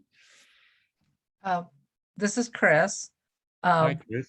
Luckily, thankfully to Eastern Oregon and Travel Oregon, we've done marketing promotions to Boise and to Tri-Cities, and we luckily are 7 miles from Walla Walla.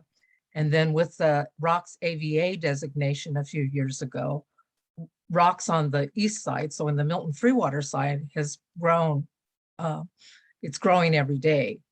Our need is we need a small boutique hotel. All these people love to come to our area to taste wine. There's two things that we're lacking. There's no place to stay. We have some bed and breakfast, those kind of things, but we don't have a place to stay, and we don't have that a little above average restaurant. We've been talking about it. It's a restaurant that we don't need to have maybe open at lunch, but something open in the early to late dinner hours, because travelers, as you know, as they do all these wine tastings, and it would be nice to pair it with a nice place to have dinner. We don't have that here. We do have one small bed and breakfast that opened up a couple of years ago that's tied into a farm stay with a ranch or a farm that includes rabbits and, you know, goats and cows and horses and that kind of thing.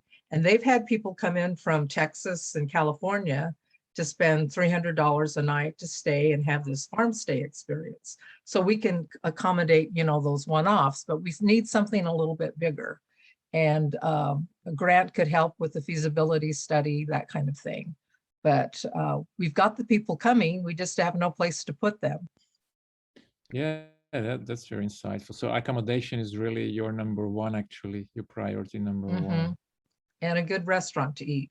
We can take them to Walla Walla. They have fabulous restaurants there, but it would be nice to keep those dollars in Milton Freewater. And with the boutique hotel, we would get more lodging dollars as well.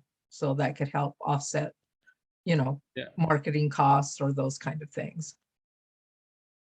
And do you partner with existing platforms like Airbnb or? We try to, you know, it's not a, the agritourism farm loop, the Whiskey to Rocks, which is Pendleton to Milton Freewater, has been huge in our community. And we did a little bit into the Walla Walla side, so we're getting those Washingtonians coming in as well. And a lot of people don't do the whole loop, but they do bits and pieces of it. So we get them in our community from that. And we're, with the city of Milton Freewater, we're even thinking of taking attractions to go see each other, because they're like, you know, a mile or 2 miles away from each other, but they know nothing about their neighbor attraction. So we're going to try to plan a tour of the people that are on our farm loop to go see each other, so that you can do cross promotion that way as well. Okay, no, this is great. And I just wanted to add to what Chris was saying too. I mean, I do think when looking at the region, the 11 counties as a whole, you know, there are many areas throughout the region that there is kind of a mismatch of, you know, what the product offerings are versus like what the services are. So what Chris was saying, you know, we have these great wineries, but maybe not a place to stay. In other areas, it might be different. There's places to stay, but, you know, then what's kind of the draw or the product. So I think that's one of the things. And just, you know, I think looking from the region as a whole, you know, how unique each of our areas are. So covering 11 counties, where Leanne is, which is what we consider Northeast Oregon, is different than where Chris is, which is what we consider rugged country. And so, you know, I think that's something as from the regional perspective, as we look at, you know, the different social, environmental, economical, we have very different needs across that full spectrum. And so then I think that, to me, that's why I think when I shared in the RDMO call, I always kind of come back to the resource and capacity, because having, you know, opportunities where, you know, if it is a resource need, but then having the capacity to kind of help carry out, you know, the project or whatever that need may be. So anyway, I just wanted to make that note as well. No, thank you so much. Yeah, a lot of, I can't keep up the pace. What is that volunteers aging out, Leanne, and what can you do about it? Do you need to have incentives to make it more attractive for people, or is it just that people are leaving, or what is it? Well, one of the things that I do with that $1 billion, in addition to making museums, is recruiting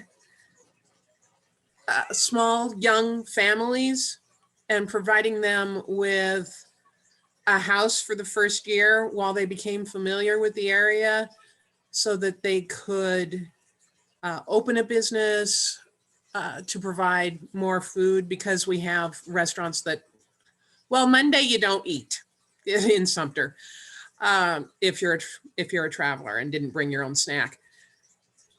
But because people are getting old and dying, my family moved into Sumter in 1963, and we had something called Sumter Valley Days, which was an old-fashioned 4th of July celebration. Eventually, the volunteers burned out, and so we no longer have that, as well as the fact that traditional lumber competitions, timber competitions, don't have as many participants as they used to, or mining competitions. And then our rate of reproduction has fallen, and people just, volunteering isn't something you can actually survive on. Okay. All right. Yeah, Janet, you also mentioned volunteering. You said we need training, right? We need more training for the volunteers. But on top of that, you spoke about wayfinding. Could you elaborate a little bit on that? Oh, well, I know that several have mentioned wayfinding, and I've worked with communities throughout the region, and a lot of them really need some funding to help them with wayfinding signage. That's just a big need across the region.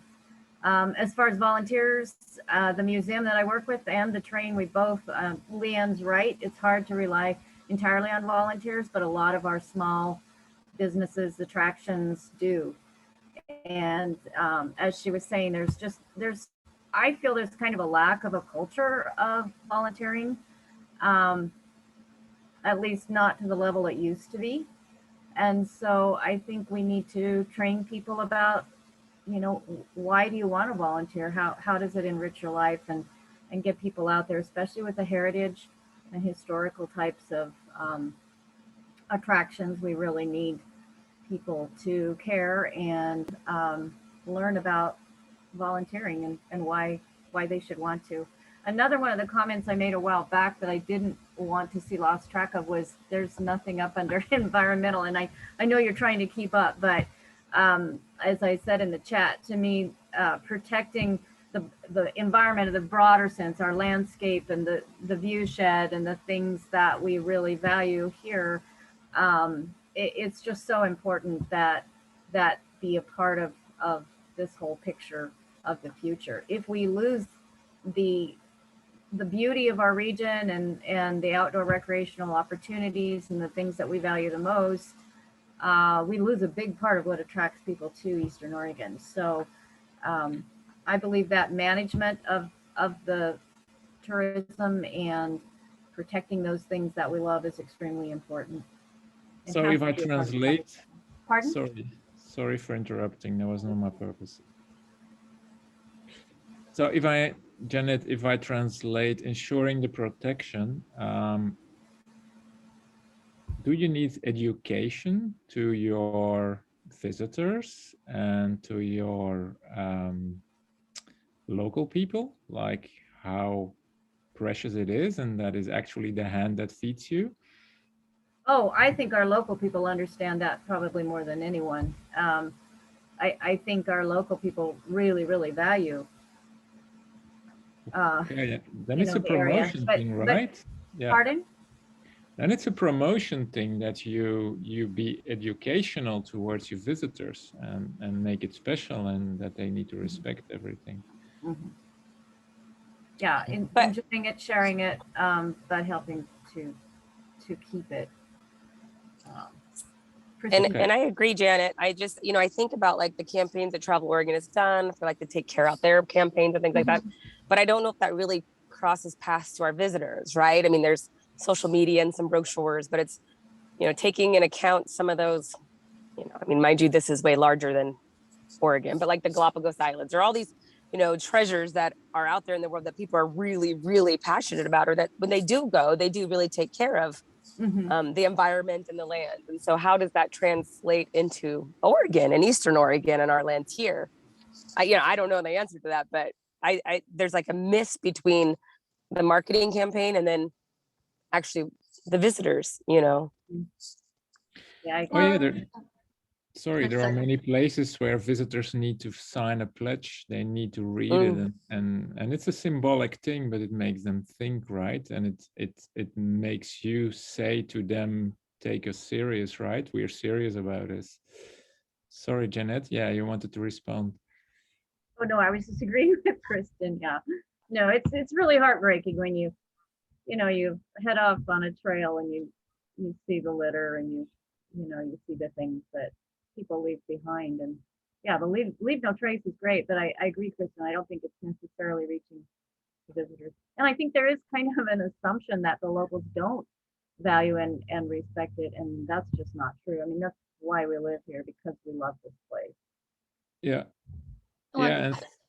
Sorry, Frank. I was just going to add to what Kristen and Janet were saying. I mean, on that education piece, some conversations that I've been on more recently is, with COVID, we are seeing more of those first-time users that don't fully understand what it means to pack it in, pack it out. And that includes human waste as well. It's something people don't really want to talk about, but I will say, I believe it was the Harney County Chamber, but they got a grant for what's called WAG bags, which is basically where it's a bag that you go to the bathroom in, and you pack it out. And so it's like, it's not topics people really want to talk about, but I think as we do look at, the environmental impacts, I mean, there are some key messaging,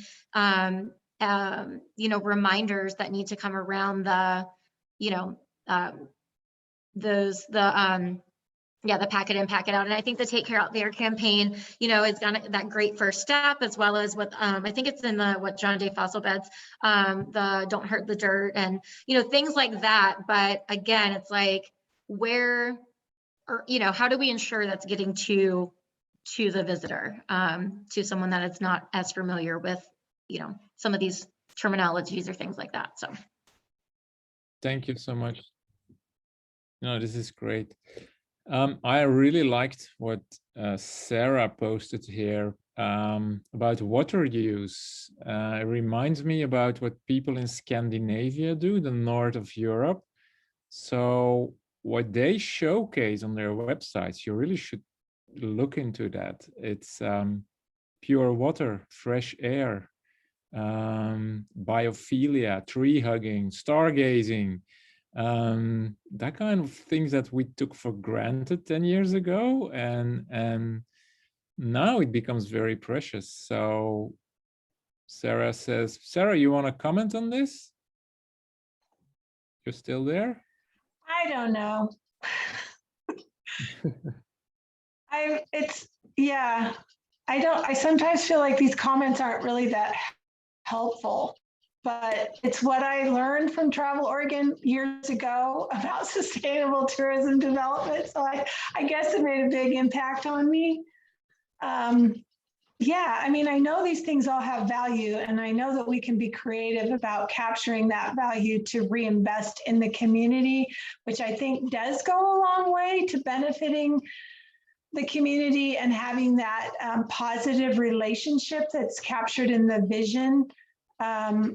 But I think it's hard because these are not short-term solutions, and they're currently not things that are being invested in. So it's hard to think about that. But I do feel like that there are things we could look at, like you're saying, as models.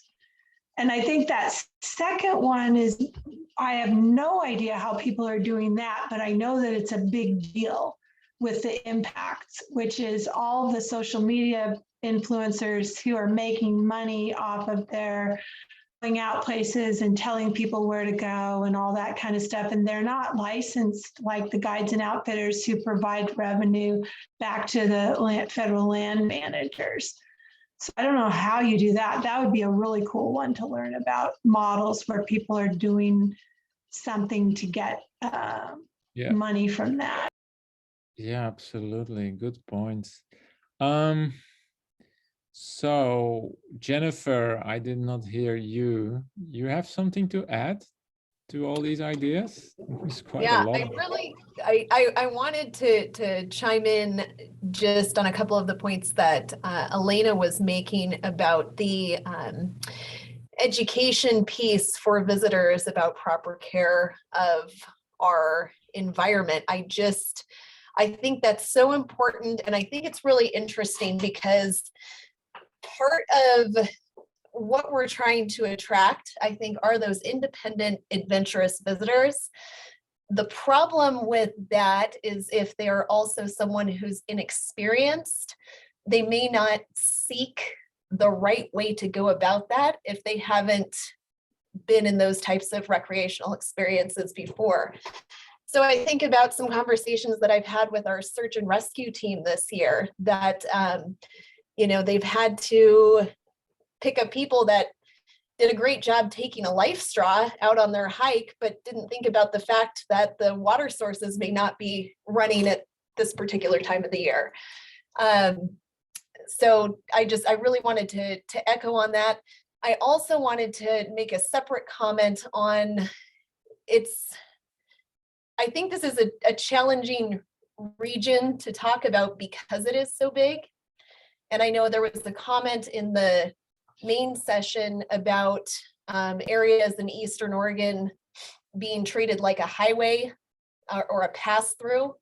However, some areas are not like that. Wallowa County, you are not going through Wallowa County. If you're in Wallowa County, you meant to get there. It's the end of the road. So there's some real differences, I think, throughout the region, just in that accessibility. Okay, thank you. Thank you for all that. We still have 3 minutes.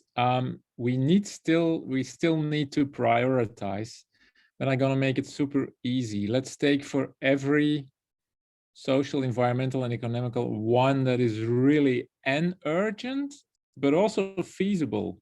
Because like you said a lot of times, and Sarah said it, like, yeah, but I don't know, this is not for the short term. So that's less feasible. So economically, is it funding? Is it infrastructure building? Is it accommodation in small boutique hotels, or is it housing for workers? What would be the most urgent one? What do you think? What should we prioritize here?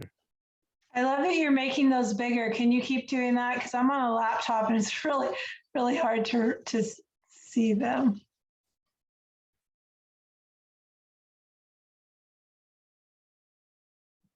So small boutique.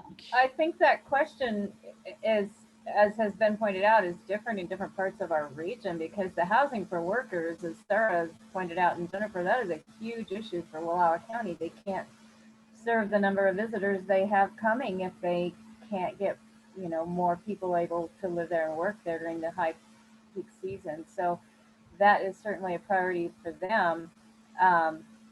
I just, many people have heard me harping on the grants to small businesses and communities, and I'm so glad that Eastern Oregon has a program like that. But more funding for that is just going to help so many of the businesses and the communities across our entire region. So that, to me, is a very high priority. Yeah, okay, I get your point, but now you cut me off and we need to go back to the main room. Sorry. Yeah, no worries. I know what we're gonna do. We're just gonna tell this, and we're gonna tell your story as well. It's different for the different parts of this really big region, and I think that is very insightful for my team as well. I just need one volunteer to and we made them a little bit bigger, right, Emily? To bring the story of what we have been discussing. You should not read every of these post-its, or these stickies, but just, just a small recap. Who wants to volunteer here? I think elevate existing infrastructure is a pretty good catch-all, because it can mean different things for different regions. It can mean housing for workers in one place. It can mean housing for visitors in another place. It can mean trails in another place. Yeah, absolutely. I think that's a good starting point for the story of the things we have been discussing here. We touched a lot of things, right? Signage, wayfinding, education for visitors, which is really promotion, actually. You can do cool things with promotion. You know, one of the best campaigns on the planet, why Greenland may not be for you. Never been so successful as that one. Because they were honest. They only can have like 10,000 people a year. And they said, you should think and reflect because we expect a lot of you. Storytelling, I think that's very important. Highlighting the people, right? People-centric communication, the wayfinding, the training, the small boutique hotels, the housing for workers, the balancing of marketing and management. Then, yeah, I love that one. Product that minimizes water use, maybe a bit more longer term, ensuring the protection of our environment. Education, again, is a very important one. Okay. Alana, would you be so willing to help me out? Sure, I can do that for you. Right, in the main room. I think that's a bit of our story. Thank you so much. I had sessions, not so in Oregon, but when you really have to pull on people, that was not the case here. So you really engaged. I really loved it. Thank you so much. If you want to go back to the main room, just press leave room, and there we will meet again.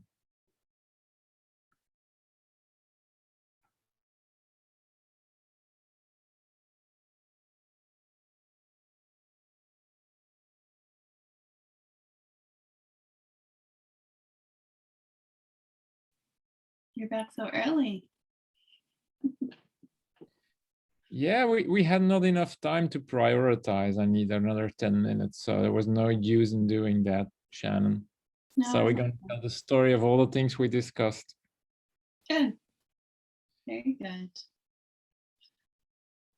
Well, then you can go first there. Frank, did you nominate somebody from your team? Yes, I have someone. Okay. But she needs to return. Maybe she stays now in the breakout room. I'm sure she'll come back.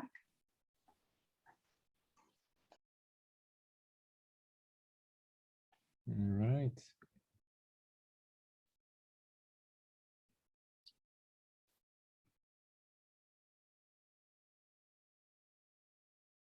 And Emily, are you going to share the Jamboard? I am. I'll go ahead and pull it up. Thank you.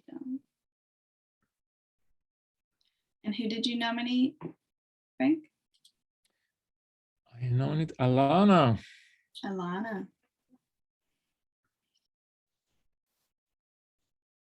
Maybe she zipped off for a minute.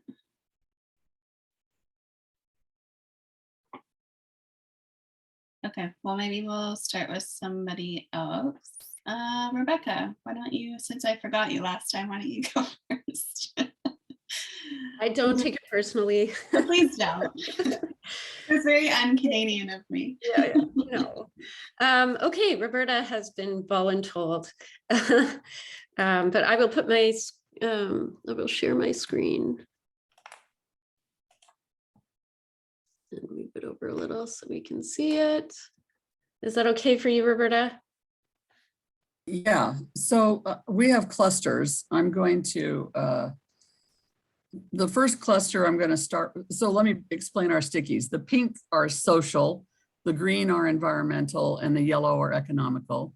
So I'll start with the Leverage Tribes Transit Program, multi-mode transportation by state initiative, and Lever a Northwest Solution. Those four stickies are all about the fact that Eastern Oregon only has a driving population for tourism, whether it's RVs or automobiles, rented or your own. And so there is no public transportation for the non-driving population to come to us. So senior citizens, students who choose not to ever learn to drive, others have to figure out how to get to us. So low urgency, low feasibility for most people, but it is a solution that deserves attention. And in that conversation, we were talking about by state, working with Eastern Washington, linking Eastern Oregon because of the location of the Walla Walla and the Tri-Cities airports and the wine appellation, and the fact that we have Oregon, Washington AVAs. The cluster I'll go to next is in the green up in the far right-hand corner, signage and ambassadors to the land and partnering with private operators. It's all about the emphasizing respect of land and the fact that violators tend not to be sign readers. And so the ambassadors program or the neighborhood watch for people on trails, because people who tend to be violators tend to violate less when there's another human presence. So investing in that outdoor ethic in multiple ways besides signage, including signage. Sarah, I'm sorry, I can't read your chat right now. It's resources, identifying contractors willing to travel to rural areas. A lot of us have work to get done, and we have very little competition for our dollars. And the consequence sometimes is poor quality work or very untimely work, but high urgency and high need. So the agritourism map and the artist map was about more bait for tourism to bring people between communities in Eastern Oregon, as well as bring people from other parts of the region. Up in high urgency, low feasibility, we all have a housing shortage for new employees, new business owners, and we have a lot of absentee landlords who have abandoned farmhouses and land use zoning that allows them not to sell the house separate from the exclusive farm use zoning. So separating or partitioning the land is a regional challenge. And so housing, we have houses that could be fixed, but we can't invest in them because regulations prevent it. And then we have a housing shortage for our contractors and our new employees or new business owners. Moving down to dining options, we just need to be able to keep what we have, grow more. Sorry, Gail, you're covering up my sticky. Grant opportunities for small communities, dark sky tourism, and signature event that's over next to it on the right-hand side. Of course, we've all had signature events that have not taken place in our communities due to the pandemic. Many of us, especially the tribes, have canceled a lot of signature events to keep our community safe. But the notion of relaunch or launching new events or funding to launch new events or keep events going is important. And then lastly, promotion building on communities of new locals, those that are moving into this small urban centers, moving into the Boise and neighboring bedroom communities and getting them to our neighborhoods. That was great. Thank you so much, Roberta. Anything to add from the rest of the group? From Rebecca's team?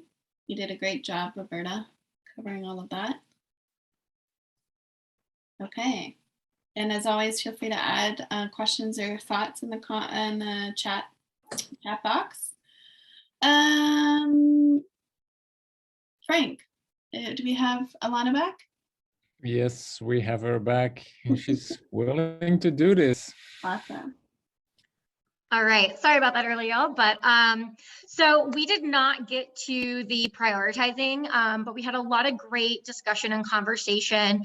And for our sticky notes, they kind of correlated with the different colors. So the greens, environmental, is it yellow? I don't remember now, but whatever the little words are, we made ours bigger so we could see them. But I would say the pink sticky here was kind of, encompasses a lot of what our conversation was around, is really balancing of marketing and management. and how we do that in kind of these different capacities. One thing that we also talked about quite a bit was kind of the size of the Eastern Oregon region, that sometimes a need in one part of the region is not the same in a different area of the region. And so how, looking at this bigger picture and looking at funding and partnerships and resources, that there is so many layers to how we approach it. We did have quite a bit of conversation around like volunteers and the need for volunteers, especially in many of our attractions that rely on that and that kind of customer interface. But then I think kind of as the conversation continued, we really did, start talking more around the environmental, since that was one that was kind of a little lighter in the initial conversation, but going back to that management piece, but also the education, and I think I saw it in Bobby's slides as well. But I think to kind of take some of the other messaging that is out there. I know Travel Oregon, they have their Take Care Out There campaign, the Don't Hurt the Dirt campaign, but really also looking at the the messaging around pack it in, pack it out. I think much of our region, we saw last year, a lot of first-time users that don't fully understand what some of those things mean or what it means to be 10 essentials. One of the kind of points on the conversation too was around that, yes, someone might be prepared with a life straw, but the time of year that they're going hiking, the water sources might not be available. So I think that education piece is still such a pivotal point around kind of the messaging for our region, and really looking at some of that sustainability. There was a lot of other conversations too around other resources. Housing, I think, came up quite a bit as well. Frank and the rest of the group, anything else y'all want to add? No, you did an awesome job. Absolutely.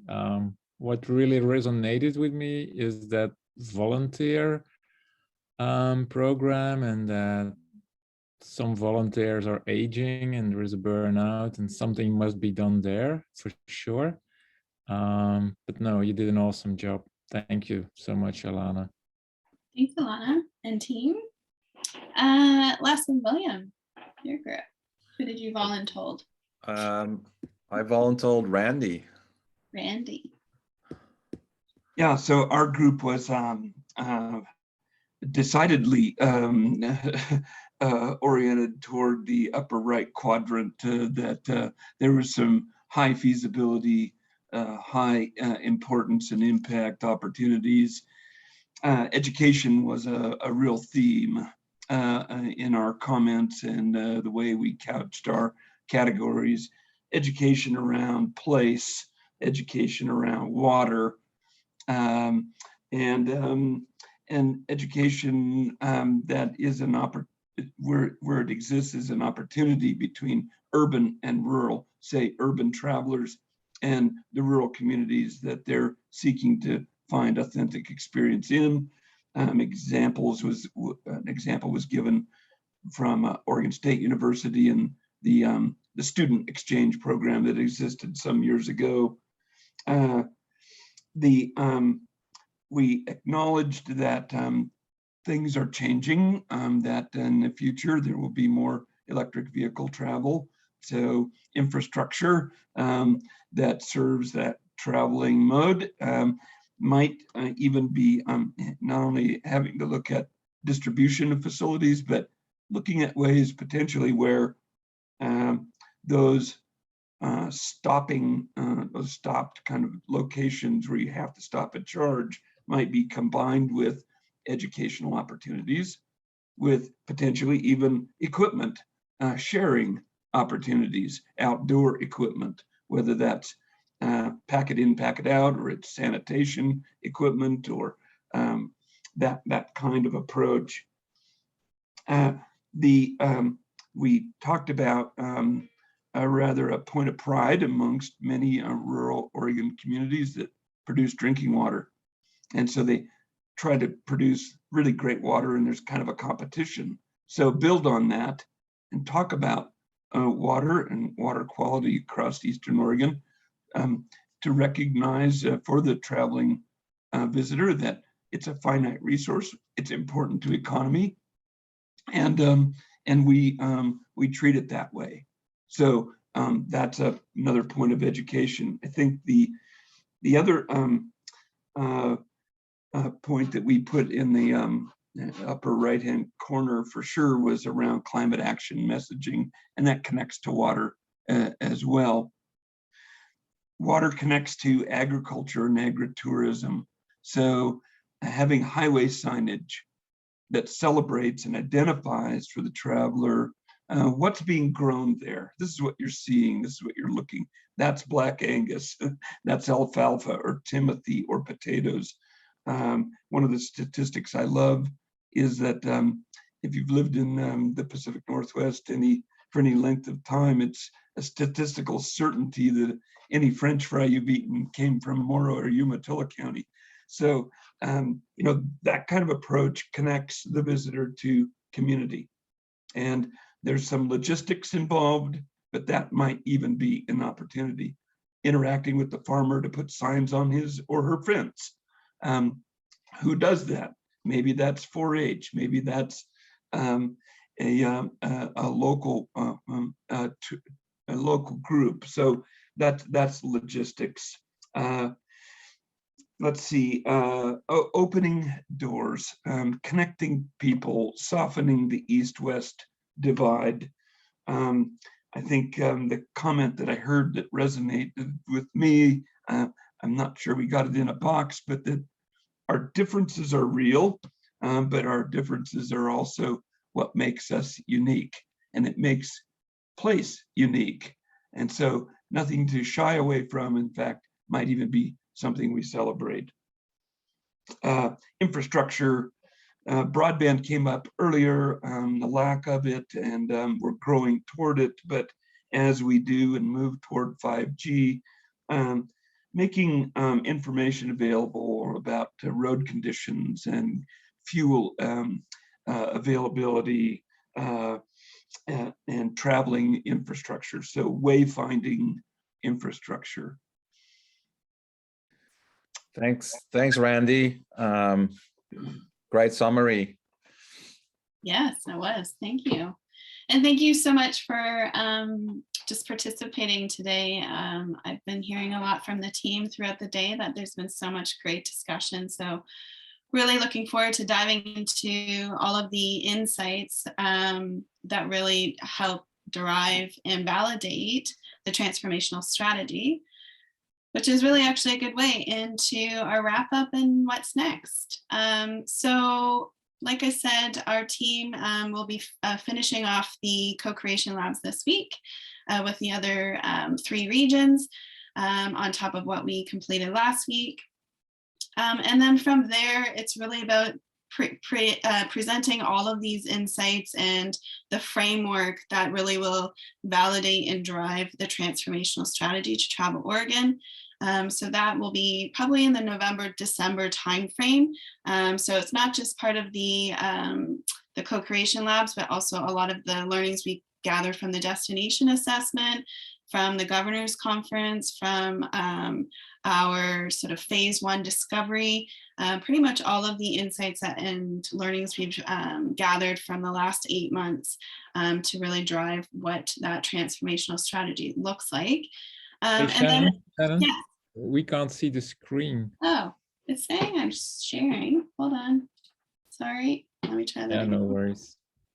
Oh, no drama. No drama. How about now? No, it's the same. Oh, that's weird. Let me try it one more time. Sorry about that, guys. Here, I'll share. Does this work? No, I'll share. Guess it's saying I'm not allowed to share. Thanks, William. Perfect. So yes, and January, sort of February is when the final transformational strategy and organizational design will be presented to Travel Oregon and then to their commission. And really sort of March and onwards is the implementation. We have specifically designed a phase 3 of this project to ensure that we can support Travel Oregon and the industry on the implementation of the strategy. So that will be sort of through a lot of sort of consultation, perhaps more sessions with the industry, and really understand what are the key priorities and actions that we want to get underway in 2022 and onwards. So that's sort of a recap of the holistic journey we've been on since February and what the next few months look like. But if you have any questions whatsoever, please feel free to reach out to myself, Emily, or Staj at Travel Oregon, and we'd be happy to share any further information. So that is the end. We've ended right on time. That's not like us. We thank you so much for your time today. I know the last sort of almost 3 hours was a lot of conversation, but as Frank and the team alluded to, this is such an important milestone of this journey, and it's really important that we gather your insights and bring you along this journey to really bring this transformational strategy to life. We look forward to collaborating with you in the future. And again, if you have any other sort of thoughts that come up in your day or in the next few weeks, feel free to pop them over to us. We've had a few emails from some of the past participants, so feel free to share any other thoughts. But with that, I hope you have a good rest of your Tuesday, and look forward to speaking with you soon. Thanks, everyone. Have a good day. Bye, everyone. Bye, everyone. Thank you. Thank you. Thanks so much for putting it together. Thanks. Thanks for coming. Thank you. Bye.